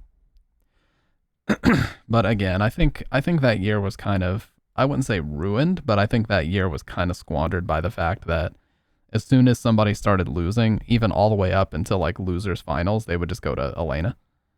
Like Momochi fucking played Elena against Infiltration. Hey, what's up, Fudge Me? But yeah, Momochi played fucking Elena. It was like anytime somebody starts losing, just run to Elena and try to win. It's just so, it felt so cheap, dude. Like, come on. Doing pretty good. We started the stream off with some Nightmare Fuel, and pretty much from there, all I've done is talk about skateboarding and Street Fighter. What's new? No, it was actually Momochi's stick. Yeah, Momochi's stick disconnected. And they agreed to they pretty much agreed to like split. Like what they did is they got it to where both of them had equal meter, and then they just let the timer expire. So they basically went into the 3rd round with identical meter and just played it out, which was cool because they could have, you know, been a lot shittier about it, but they ended up coming to a pretty good agreement on it. Yeah, it did. Because when you make it, like, you're in grand finals of the biggest fighting game tournament in the world, the last thing you want to do is just take a round on a technicality. That'd be so shitty. Because you know for years and years and years, if GamerB ended up winning that, people would have never let him hear the end of it. Like, bro, you're so cheap for that. You should have just played it out. You know what I mean? They would have said, oh, he would have lost if he didn't take a round or whatever. So, I think the way they handled it was the best. Even though he didn't end up winning. And that's like the most disappointment you'll ever see on a man's face. But it's just how it goes, dude. It's just how it goes.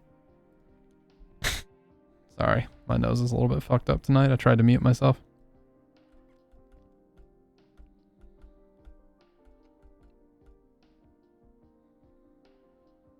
Does he still play GamerB? I don't know. I don't think he does. He played a little bit of Street Fighter 5, and like he has an Instagram account every now and then. Looks like he played in Evo Japan. Yeah, he still plays. He doesn't place very well in Street Fighter 6, but it looks like he still plays. Wow, he's 45. I didn't realize that.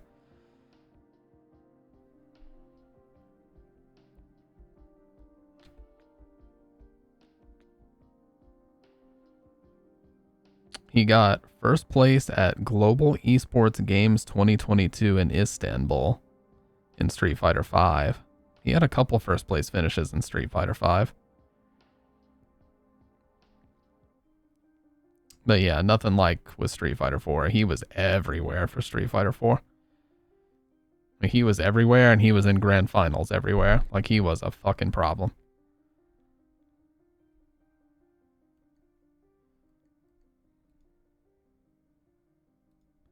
Oh, dude, this picture says 1,000 words. It's just called GamerB's heartbreaking defeat at EVO 2015.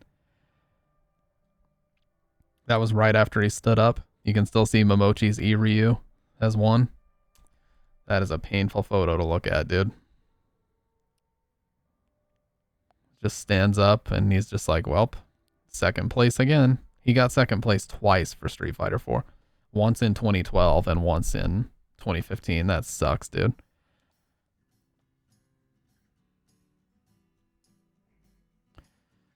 Yeah, Daigo was insane in Street Fighter 4 early on, and he actually maintained really well, you know, into his 30s. Like, when he was playing AE 2012 Ryu, that was like the peak of his Ryu. So clean, dude. But, yeah. I'm sorry, guys, but it's after 1 a.m. I am going to have to get some rest because I've got work super early in the morning. But I'm definitely going to be back Friday night at a minimum. And I'll try to record a little bit of footage. You know, I'll go out, skate a little bit, record some stuff, and I'll throw it up on the Discord if I can. As long as I don't dox myself too bad.